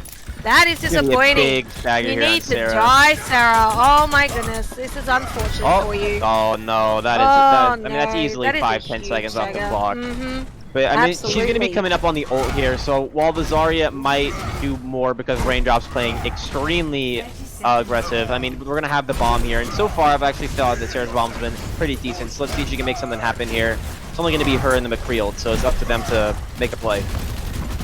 Yeah, Papa Joe has his shatter here, with Sarah having her ultimate too. Big shatter by Papa Joe, big immortality coming out, but of course they are now low on those cooldowns. And we know the cooldowns are everything in a game like this. Golden is getting value with his ult, which is a little surprising. He's just like, they're just going so hard after those DPS. They've identified the carries of the team, so to speak, and they actually hold it. Their Apollo eSports do get the hold on Route 66. So yeah, that was an impressive game actually. Very close, and we do see the Doomfist get more value there because he's hiding. There's a lot of nooks and crannies on the high ground that he can hide in, and I think a lot of the time that Kurchak just didn't know exactly where he was coming from. And while I don't think that like Doomfist was the decision maker or anything. I mean, he did find a way to get value, and I think that he was able to justify that pick, and he wasn't. Yeah. He was getting things done, so it Yeah, wasn't he was a definitely complete. getting things done. And I think, maybe Golden has sort of, realized that in terms of the 1v1, so the May Golden versus the Golden May versus the Tsukiyomi May, um, perhaps wasn't getting as much value as, it wasn't as good a contest as he was hoping for himself. So, maybe he's just adapting to a potential weakness there. Yeah, because like we've mentioned it before. I mean, Tsukiyami has had. I mean, we've seen his May play. I mean, even though the Kurchaks lost that map, I thought that his walls were great, and I thought. I mean, I don't think he played perfectly because it's very hard, but I thought he played quite well, and I think that at the end of the day, it kind of just came down to Apollo. Just I mean, it's hard to use this analogy, but I think they might have just. I mean, they seemed more aggressive. They seemed more together, and that's one of the examples we were talking about earlier, where team play versus mechanics. I think team play there really had an advantage because their team play was great there, and they were able to keep Papa Joe alive through everything. Yeah. Yeah, very, very, very impressive their support that they've given to Papa Joe. I'm wondering during that halftime break whether, they've had a little bit of a consult to sort of figure out, what was going wrong. Because certainly Papa Joe is doing a lot less than he was before that halftime mark, I think. Yeah, I would agree. And oh, it looks like we have a couple of disconnects here. There looks like to be some internet problems on the side of Kurchak, which has been a theme. We've run into Wait, quite a bit of errors why are here, they but GGing? Do they not know it's first to uh, 3? Oh boy. wait, it's This could be awkward. yeah, there does seem You to better be put that in the. there It seems seems to to be think that some they thought it was a GGs in the best of chat. 3. Whoopsies. Yeah, we still got more Overwatch to play. Uh, okay, so I think that yeah, we're gonna have to contact Kurchak and say that they haven't actually lost yet. But yeah, I mean, I'm actually excited because I mean we did see Apollo dominate last time. Well, not dominate. It was fairly close on the second point, but on control center of Lijiang, they absolutely dominated. And I believe we're going to be returning back to I think it's Nepal now, because I think those are the only two Koths in the pool. Yeah. No. Now it'll go to Ilios. So we call Ooh, oh. this. So this fifth map is locked to Ilios to see if a Hmm. swift decision can be made. But of course, if Kurchak does win here, then the next map will be Nepal. So that's Yeah, quite and interesting. personally, I love watching King of the Hill because there's just there's so many things happening. You can run, in my opinion, the most diverse strategies. Like on Ilios well, I mean, there's just people flying everywhere. Hopefully, we get to see some Hog, maybe on some Orisa. We'll see some Lucio. Have a good time, yeah. And same thing with Nepal. I mean, both of those maps are just absolutely fun to watch because there's so many different things you can run. There's boop opportunity, and it's an absolute blast to watch. Yeah. So I think we'll just take a short stream break while we get these teams back in. Let's say 2 minutes, and then we'll be right back.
Alrighty, so we're back. We have managed to get the team back on to play for Ilios. This is Apollo's chance to just put the boot down into Kurchak and put them in their place. Of course, Kurchak could say, "This is not my place," but we will see. I think that it's the fact that they thought it was a first best of 3 series. It's hard, not best of 3, first of 2 series instead of first of 3 would make this comeback even more spectacular from the Kurchaks. To thinking that they lost to coming back and winning 2 maps in a row, this could be an absolutely crazy comeback. And as I said before, Ilios, you can see so many different wacky things. So I'm excited to see because we have seen some wacky comps from, especially from Apollo, this this match. So I'm hoping that we get some more of that flavor, some more of that style in Ilios. Absolutely. Yeah, I like to see the flavor. I've really enjoyed watching these two teams. Last time I was casting for Prospect, it was Goats, and I think by the end of it, I was a little overdone because there's just sort of no variety, and the play style, of course, was the same no matter who you played for. So I definitely admire, when you see how interesting the L casters were during Goats meta, because I found that quite the challenge. I think this has been a little bit easier for me. It looks like we're going to have a sub come in. Risky is going to come in for Loki, which, we saw Risky at the beginning of the game playing for Kurchak. So we might actually see here, you know, a little bit of a different style of game played by Kurchak with their other Baptiste player. Yeah, and I think this is a fine swap if you ask me, because I mean, I think Locke was playing fine here, but I mean, by bringing Risky in, I think maybe that we might see something special, which again is what I've been hoping for. I think that maybe we can see something maybe slightly different. Maybe his hero pool allows for some different heroes. So Yeah. okay, Yeah, I do like the chance of these different heroes.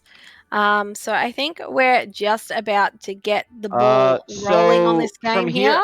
here, I think that we are going to be going to Nepal because I'm getting word that Ilios is a tiebreaker and that Apollo is eyeing to play Nepal next. I guess we would have to look in the rule book because according I think to the map pool, from my understanding, was this one would be Ilios, but maybe this one is Nepal, and then if it's 2-2, then it's Ilios. Hey, Athena, I can't whisper you for some reason. It's Lorg. Hey, guys. So Hey, the Laura. problem Yes. is Ilios is specifically labeled a tiebreaker. So Apollo's Yes. issue with it is that we need to wrap back down to Nepal, and we only pull out Ilios if we go another 4 maps. Not if we go another 4 map. It's if it was 2-2 at the end here, then it would be. I believe, like, I know that the wording is unusual. I think I personally didn't want to call it a tiebreaker, but we can go Why don't about we that pull up the later. rules and see But what yeah, the I think we rules should say check for the the map rules, what the order? rules say about the map order, rather than getting caught up on the semantics of words. So we'll just take Yes. another quick pause for 2 minutes on the stream. Apologies. No, just it's No? chat. Don't take a break. Okay. Don't take a break. All right, we Okay. will So see. what are we doing? Uh, I think we're just going to tell the teams that we have to check the rule book to see what the correct process is. yeah. Sorry, everyone, for the confusion here. Yeah. Can we just put like some music on for a bit, I think?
Alrighty, so after a little bit of a discussion, we have settled on Ilios as the next map, and then if it's a draw, it goes back to the start.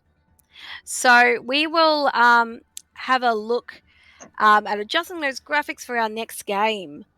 All right, so Ilios about to start. I imagine that these teams may not be quite as well versed on this map, so it'll actually be very interesting to see what they come up with. This may be more of a mechanics check than a teamwork check on a map that you're not as prepared for. Now arriving at Yeah, I Ilios. agree here, and yeah, there's a bit of confusion, but we are going to be going to Ilios, and if everything goes well, we will actually be seeing Nepal too, because I really would like to see Nepal as well. So hopefully Initiating the Kurchaks come out here and play well. But and speaking of well, we are going to be starting on Ilios well, which is an absolute fun map to watch because of just like 90% of the point is just nothing. You just die if you fall into it. Yeah, absolutely. And certainly we have seen Oblivious has been very well versed on his boops, but Gorilla has not been out of it either. And another pause. There seems to be some kind of disagreement in the chat. We're playing traveling to Nepal. Okay, so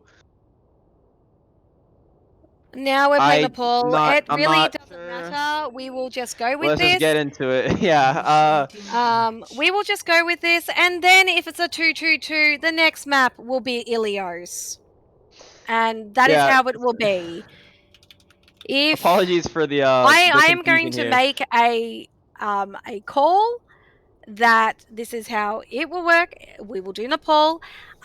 If this leads to a 2-2, the next map will be Ilios, and there will be no discussions. ready for battle. Yes, let's just get into some Overwatch here. I'm getting antsy because Yeah, I want to play. I want to watch. I want to watch some Overwatch. I'd love to see the Kurchaks come back here because they thought they lost, and for them just to think they had lost to come back to a win would be absolutely huge. And we're gonna be seeing double sim here, which isn't too uncommon because sim can be run on Nepal Village. Sorry. You all good? 4, 3, So yeah, we have I'm just we're gonna gonna have head a up Ryan. round All right, yeah. capture. Okay. So we have a Ryan Diva versus a Ryan Zarya here, and one team is going to be going onto high ground, the other one's going to be right to point. So it's really going to be if this team can get any value out of this high ground. And it turns out they're not going to be able to. So the sim is going to be set up on the side of Apollo. And yet we have a quick fight. Immortality coming out very, very early on the side of Apollo. I mean, they're going to be able to stay on point here because of these sim turrets. I mean, the Kurchaks have to come to them, so I'm not sure what they're going to do. I mean, I'm going to have to play aggressive or this fight is going to be flipped. It's a good wall coming out. It's, Raindrops lets all alone. And it's going to be a quick fight from Apollo there. And if you're going to be taking the high ground there, if you're the Kurchaks, you need to find some kind of value. And unfortunately, they didn't. So the point presence with the Sim, with the Mei, was just absolutely too much for the Kurchaks to handle. And I mean, as we see here, Risky's going to be we're going to have both windows, and Papa Joe's going to have a shatter. Oh, and he's going to use it early. It's pretty big here. It's a good wall coming Big out. shatter, but big immortality as well. Windows coming out. Golden getting a couple of picks, but not enough. Oh, crazy, crazy games we have. How many ults did we have just then, Wild? I'm not sure. Quite a bit. We saw the shatter come out. We saw both windows, and we saw the blizzard. So I think it was and also the wall from Sim. So about 4 or 5 there. It's a big investment from Apollo, but I mean, as you see in their ult bank, they're gonna have. They're gonna be. They almost. Oh, I was getting a little bit worried there about a potential stall, but. The Kurchaks are actually going to be the cap here, and they're going to be having. They saved the grab, which is absolutely huge, but Pork is almost going to be having this bomb as well. So let's see if they can get a big bomb. Yes, Pork, a bomb coming up with Papa Joe, but we do also have that grab and shatter on with Raindrop as well on Apollo. Sorry, on Kurchak, my bad. We have had a little bit of swapping around of teams throughout the day. big bomb to take out the immortality, but I think here, you know, Kurchak here is just going to, you know, dominate with the Tsar. I think on this map, it definitely lends itself very much to Tsar with the amount of corners you can hold, the amount of peeking you can take to just get your charge up, and just the pure range of it. You know, you can play this map without touching high ground if you really wanted to, Yeah. you know? And with the Sim and the Mei especially, they're gonna be the bunker on point. We see Golden's Doomfist again, which we did see on Route 66, and it found a decent amount of success. However, I'm not sure how it'll work on this point. Yeah, nice, like space holding Mei ult there. So, yeah, I think it seems very dominant here by Kurchak on this village point, which is interesting because initially I felt that, you know, Apollo's role was stronger, but I think Golden's been scared of playing the Mei. I think Golden doesn't think he can beat Tsukiyomi's Mei here, and it's to the point where it's not even worth, you know, playing. And I think, you know, Raindrop is going to have to adjust how he plays against this Doom if Doom keeps being played throughout the whole rest of the series. But, you know, as it turns out, it doesn't really matter. They just like hold it very comfortably on the ball. It's a very big grab coming in at the end from Sarah. I mean, very big. Yeah, it zoned him off point. I mean, and they were 1 down at the time, but they get 3 in the grab, all squishies, and they're all gonna go down there. Yeah, I mean, we did see the Doomfist swap late, so we didn't really get to like gauge it completely, but I'm just not sure of the value that it could potentially get. However, here we're gonna be seeing a Sigma come out, and I'm hoping we get to keep this because I actually do like Sigma on this point. Yeah, I think Sigma on this point is really good, especially like it kind of harkens back to when we had that, you know, double shield with the Orisa Sig, and you just end up owning both sides and playing that split crossfire. Of course, though, we are playing this with the Mei instead of like a double hit scan or a Hanzo. So it'll be interesting to see. They don't seem to be setting up a crossfire yet. So I'm not sure whether they will or whether they are just going to play it Brawl style. One would suspect Brawl style, especially since we've got the Lucio here. And they're just able to just move up, and it's kind of more of a mid-range, isn't it? Yeah, it's not really a brawl, but it's not really a chip comp either. So I mean, it's really gonna be. I think that the Sigma and the Mei are a little bit counterintuitive here. I'd have liked to see like a full commit to either the chip or the brawl, but yeah, they are yeah, coming in on top of this. They are coming on top. They're able to isolate, so it's kind of like they've actually drawn in 1 or 2 people, and then they're using that Sigma shield as an isolating tool from the Baptiste, so anyone who does push in can't really do anything about it. So you're going to use that Sigma shield, and then you're going to use that Mei wall, and then you're going to go back to Sigma shield to isolate people. And perhaps that's the main goal of this. Oh, it's a nice dragon to get you. Very nice dragon. On me here early. Yeah. And just gives them all that space. We see that Kurchak has to come all the way back here. But the eat is quite effective. I don't, again, I'm not very keen on these Baptiste ults. I just don't think they're getting the value they can.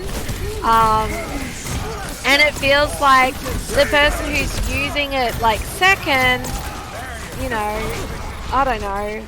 Whoever's using it defensively doesn't seem to get much value is what I'm seeming to notice here. Yeah, I've always been of the belief that it's better to just be aggressive, be confident with your ult, not to react. And while reaction ults are fine, but like in this series, we haven't really seen them work out as well, in my opinion, as they can be used. So yeah, I honestly like an aggressive window much better. Yeah, I think you're going to get a lot more value out of that. Because look, if you don't peek, they can't kill you as well. So using like, you know, using a window reactively, you know, you've actually got to stand in front of their own window, take their damage, and then maybe deal your own damage. in enough time, is that really going to happen? I think you're just better off to just, you know, maybe wait it out, adjust your rotation, change where you're going to, and like just take that advantage away from them. But you're kind of giving them more advantage by using your own window, it feels like. I agree, but we're gonna have a grab dragon here for Pork, and they're gonna pop it right grab away. dragon.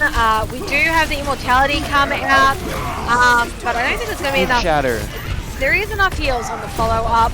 You do have Beat come out, but that Sigma ult is just doing a Sigma shield is just doing a really good job of Oh, big boob from Oblivious. controlling the Hanzo. And although Oblivious gets the boop, I still think it's a loss of that point, but they do get a few extra percent out of it, and of course Oblivious being on that Lucio is going to get back in about the same time that the Sigma he knocked down is going to get back. So yeah, it's interesting to see. We've got Diva here just giving that support that Ryan so desperately needs, but I don't think it's going to be enough. I do feel like the Sigma choice here was definitely the right choice for this map. Diva hasn't really been able to get the value against Sigma here. And if you can remember before, they were actually on Zarya, which means I believe to get even less value in this case scenario against the Sigma.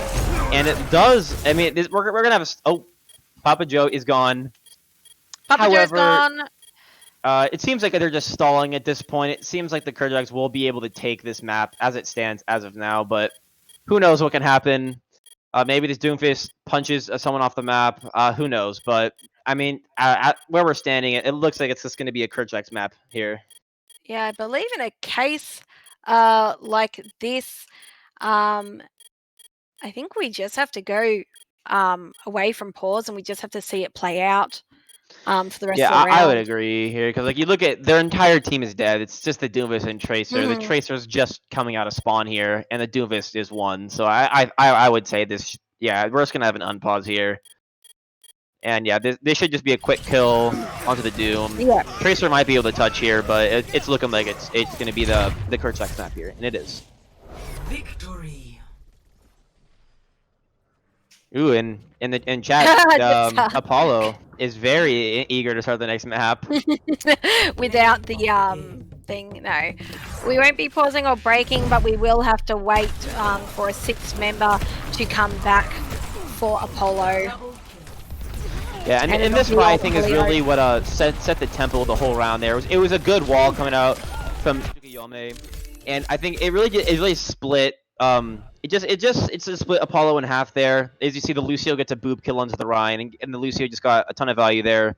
Yeah, I think that really just set the precedent for the whole map because I think they really just rode that advantage because they were able to stall out a lot of time by using ults, but they use ults to stall time, which is actually fine if you have control of the point. And yeah, I think that kind of set the tone for the whole map. And yeah, and here we are going to be going to Ilios. Finally, the much-awaited Ilios we will be seeing. Yep.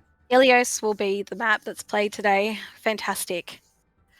Okay, so Ilios, the teams aren't, not sure. They're not ready yet, but they should be ready soon, yeah. But I think they're very keen to start. It's a long game. Yes, it has been a pretty long match here because we did have the tie in Volskaya, and Route 66 in particular was a pretty close map. So yeah, so I'm very excited. We are going to be seeing these teams have proven that they are worthy adversaries of each other. I think that they've earned each other's respect, and really it's all just going to come down to Ilios. Whether again, I mean I hate to bring out this narrative again, but the team play versus the individual skill because we keep seeing plays from like Tsukiyome, and honestly Raindrop has been great. I think in the past couple maps. And we keep the individual plays, but then I noticed that Apollo's had slightly better synergy. So I think it's really going to come down to a clashing of those styles. Like, can those individual plays outmatch the tightly knit unit that is Apollo? Yeah, exactly. That's really what it comes down to. Especially like on a map that's unexpected? Is it going to be team player? Is it going to be mechanics? Although I will say Papa Joe has been having a great game himself, although Papa Joe is now on the Diva. Hello. This is a bit strange. We see Pork going over to the Rhine. We're gonna see this. It's gonna be Rhine Diva. We already see the Rhine Zarya come out from Kurchak, but really the thing to point out here is Papa Joe moving over to Diva. So we got Papa Joe on the Diva, Pork on the Rhine. Very interesting. There maybe is Pork more of an aggressive Rhine? Is it they're wanting to play like super aggression, or is it the other way around? We do have the teleporter onto point to get the first present. Here goes both the Play Rhines. defensive. Raindrop has kamikazed to take Pork off the edge, and it's worked out very nicely for them. Gorilla, what Huge a boot! move from Gorilla. And I don't know, it's already looking a little bit rough here for Apollo because these sim turrets are just going to be doing so much work here on point. Like, especially the sim May, the Rhines are like this is going to be a bit tough if you ask me for them to approach, and they are going to go over to the Hanzo, which I do think is a better pick into this comp. Yeah, I think the Hanzo there is could be a bit of the difference. It really is just going to force Sarah and Raindrop to be, you know, kind of playing on that point, because you don't want to be taking all that spam damage. Immortality comes out, it's not particularly effective, but Neeb just comes in like kind of behind and just takes down those turrets and takes down the rest of the team. And Golden actually gets a 4K yeah. there with 3 headshot kills, huge. just further showing that the Hanzo was the right pick. And I think it's a good idea here to swap up the sim, and they do. They go to the McCree in order to match Neeb's McCree, but we're gonna have a Mail coming up here, which could be good. However, Papa Joe is going to be having this DM matrix, so we haven't seen many eats this match, but maybe we'll see one right now. Yeah, so let's see, we do have Hanzo ult coming in, doesn't really get much, didn't split the team too much. Another reactive window that just hasn't panned out again. Oh yeah, my it's just, goodness I mean, me. it's a common theme we've seen throughout, I think, a lot of today, where it's just not working here. I mean, you could just save it for the engage for next fight. You build it pretty fast as well, so I mean, I think they're just using it because they build it fast, but I mean, they should be a little bit more frugal with the use of it. Yeah, and you know, it doesn't build as fast as it used to either. I mean, it's still fast, but you know, it's not, you know, as fast. Oh. Is that a big shatter that we see? A lot of, like, you're just sort of trying to fight inside this little top room. And Apollo has to, you know, fall back. They've been made to fall back. They can't contest yet. Yeah, we're going to be looking at like a final fight scenario here. I mean, we have Kurchak's approaching on 80% here. We do have Diva Bomb come in. It does take out Risky. And we've got Pork off the edge with Raindrop again. He does seem to enjoy to do that.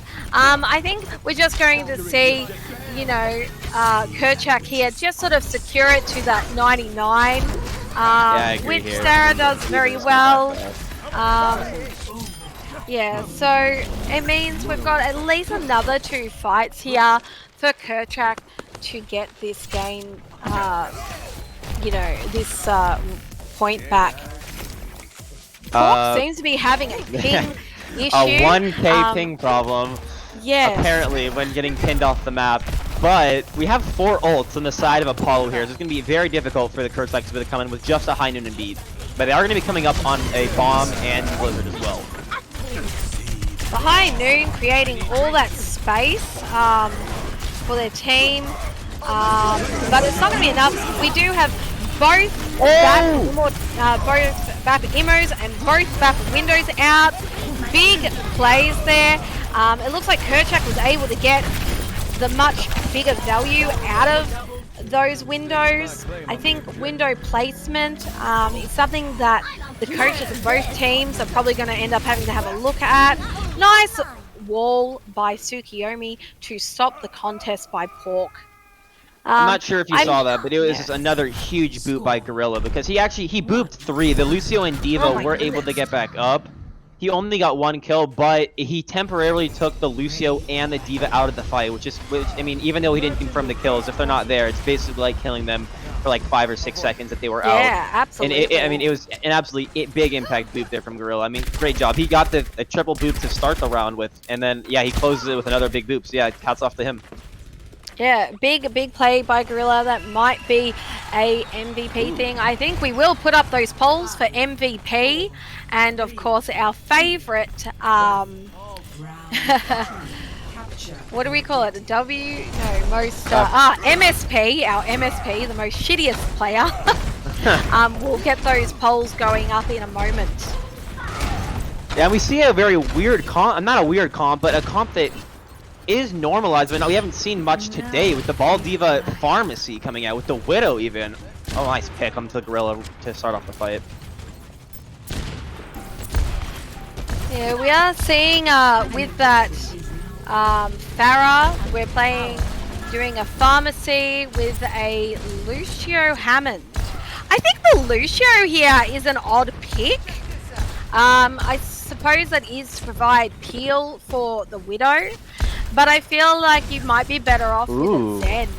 We're gonna see an Echo here. The Doomfist. To Doomfist. Well, this is interesting. Oh, nope, so he's going back again, it looks like. He's going back again. Yeah, okay, so we're seeing Mercy Echo, and then we're seeing a Zen. So we'll see Zen just apply that orb, the Discord orb, onto either the Mercy or the Farah, or potentially the Hammond. And we'll see D.Va and Echo focus on either Farah. We do see Farah drop. So we should, I think, see... I don't know, we're not seeing what we think we're going to see here. I'm finding it a little more difficult to follow this fight. Everything is going on everywhere. Mingus picks up 2 in the back line, but we're in the blue line. I mean, again, I have to question why the Lucio is being run instead of Apollo, but I mean, I guess if they're winning the fights, it seems to be working, so they might as well run with it.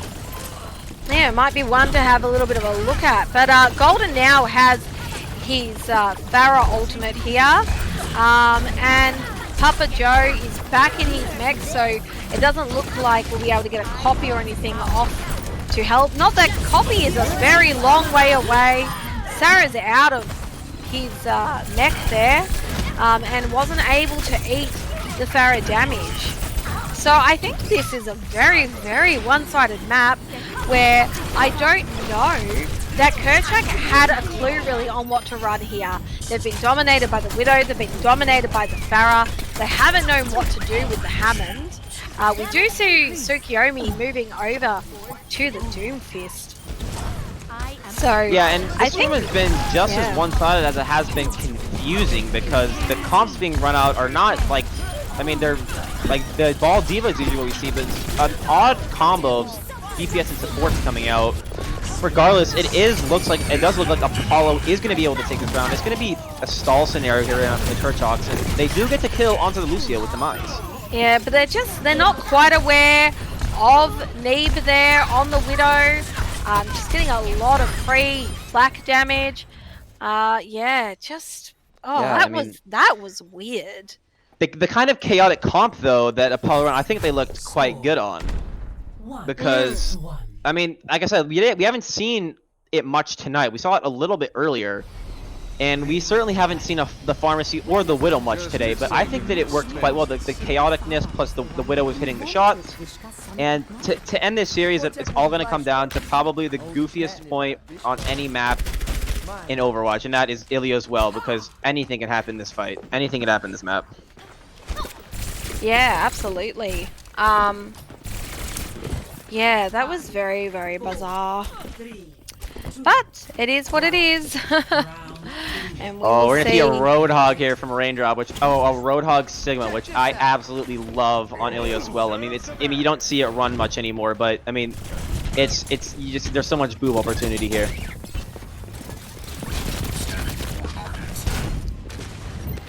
Yeah, we'll get that, see some nice hooks, hopefully. We see Sarah's keeping his eye out for that Farah. He's focused fully onto just shutting down their ability to get value. We see that the Tracer recall was pulled out. Tsukuyomi is now on the Kree, so they're playing Kree Tracer. Mingus on the Tracer. I assume Mingus will be trying to just like shut down both their supports, just out damage them, maybe out Tracer them. So Tsukuyomi on the Kree was able to get a nice pick on that Tracer. They're just looking to, you know, shut down their DPS fully. And they were able to. Golden now swaps to Doom, which into a Kree and a Hog. I'm not sure I would call that the best choice, but they are also going to be playing a more brawly style now, so you might see that Hog Seek getting a bit overrun with Brawl. But we know that Reinhardt is not the best on this map, so... Yeah, as we see Apollo defaulting back to this comp, but we see Gorilla get a pick and a res. Absolutely huge plays from Gorilla on Ilios. The Sigma is going to be doing a ton of damage here, but the Rhine might just be able to out-sustain him. Yeah, hopefully someone has decided to clip that Mercy kill. Everyone loves to see it. She ain't just a healer. She can get some nice sneaky kills. Big bomb Big, from Papa Joe. massive big bomb in retaliation to the Sigma ult. And that has just flipped, like, you know, point for them as well. So, yeah, it's very interesting. There's a good scatter from Pork as well to set up that kill. I mean, just by applying pressure there, I just left the Diva Bomb to be wide open above. No one's really focusing on it. The Shatter comes out, and I couldn't see how much it got, but I'm assuming it got a couple because it was a big bomb. But, I mean, yeah, I mean, we look at the ult economy here. We're going to have both support ults and the Doomfist ult inside of Apollo, but we're going to have a Roadhog ult and the Trans on the side of the Kurchaks. Yeah, we definitely see, like, you know, that in this case the meta, or the one that is most near the meta, does seem to be working out a bit better here. We already have a, you know, Apollo eSports here has taken over the scoreline here, 63% now. We're now getting down to 2 fights here at the most.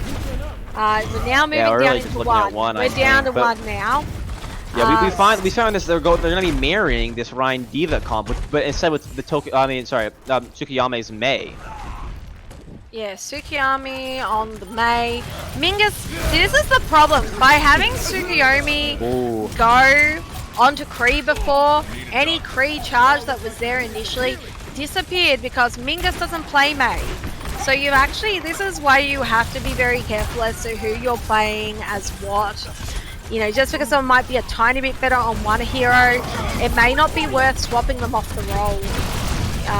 Yeah, I completely agree here, you know, but swaps, it does look like Kurchak is going to be able to take this, because they were able to kill Golden early. Golden dove their whole team. I think that he was trying to ult there, but I believe he got flashbanged by the McCree, so he was unable to ult.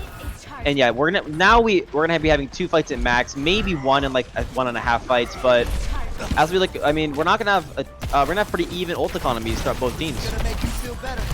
Yeah, so yeah, we do have this very even fight here. It's really anyone's game here.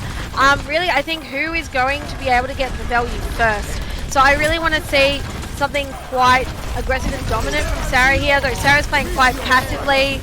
I think you really need to get... Oh, that is a big... Oh, almost a big boop. Almost a big boop by...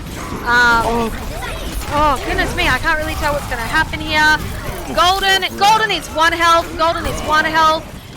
You just need to, like, get a few more picks here. Oh, my goodness. That is nuts. There is no way to contest. And that is Apollo eSports winning. Right on the ticket. Right on the ticket. Gosh, that was so close game. Oh, and you know what? I don't like to blame people in general, but I think that ult from Sarah needed to come out earlier.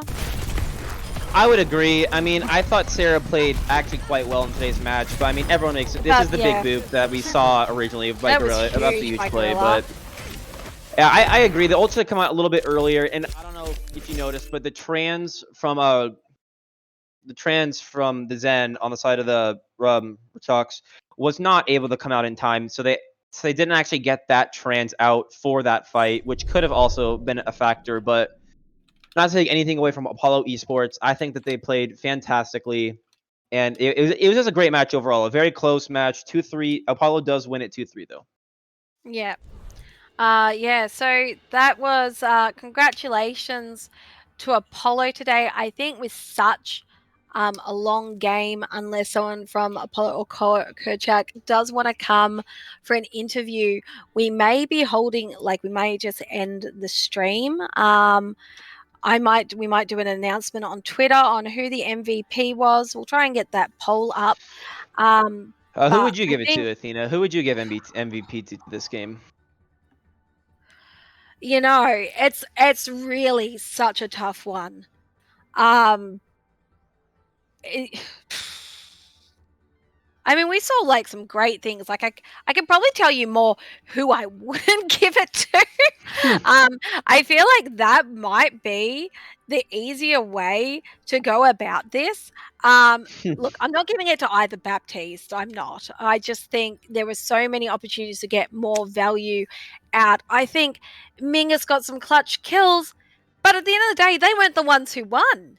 So who in Apollo? I'm You gonna know, give it to I would give it to Neeb here. I thought Neeb. Neeb played the most consistently, Yeah, and I think that's fair. I didn't think he made many mistakes. I mean, a lot of the times you didn't see him like making a ton of like flashy or great plays, but I thought he was probably the most consistent player, at least on the side of Yeah, Apollo. And I wasn't really, whenever I was watching him, I was never really disappointed with his play, even though like he yeah, didn't have too many ups and downs. He just was consistently good. So I would probably yeah. give it to Neeb. I agree. Look, he may not have been like the flashiest player, but sometimes that's not what you need. I think Apollo won this match simply out of just their ability to play a consistent team game. I You know, agree. I think it became very clear with Kurchak that on a map that you think might probably won't get played, because usually games do finish with like a 3-1 or something, they just didn't have the amount of synergy really required to be able to rise above. They didn't know what comps they wanted to play, they didn't know how they would play it. So I really think just that commitment, and to playing the team game, Apollo had, and that's really what got them out. And yeah, I think Neebs definitely was the most consistent. He swapped when he needed to, and it was a very, very good match to Showing. watch. A very good Yeah, showing. and a very good effort there from the Kurchaks. I mean, especially I'll highlight Raindrop and Tsukiyomi, because I thought Raindrop's strangely aggressive style was actually quite Mhm. effective, and I thought the battle of the Reinhardts today was actually quite even. And but yeah, Yeah, it was very I thought good seeing Raindrop the was just Papa Joe Rhine yeah. verse the Raindrop Rhine. I thought that was really, really good. It was it was just a very good matchup to watch. So yeah, I want to thank both teams for just like bringing their A game today and just playing this very competitive round. So congratulations to both teams. And yeah, I don't want to give a most shittiest player, because I think, I think probably the two Baptistes can share that, but I mean that is a lot of, that's a lot of hate to put onto one role, um, Yeah. you know, I don't know. I didn't see anybody that was like so noticeably bad. Like they mhm. would deserve that role. Like even though Yeah, we thought the Baptiste windows weren't perfect, and that some there's a and lot some more to other support roles Baptiste I think than weren't perfect just, either. I thought yeah. I thought yeah, the immortalities were good throughout the block. yeah.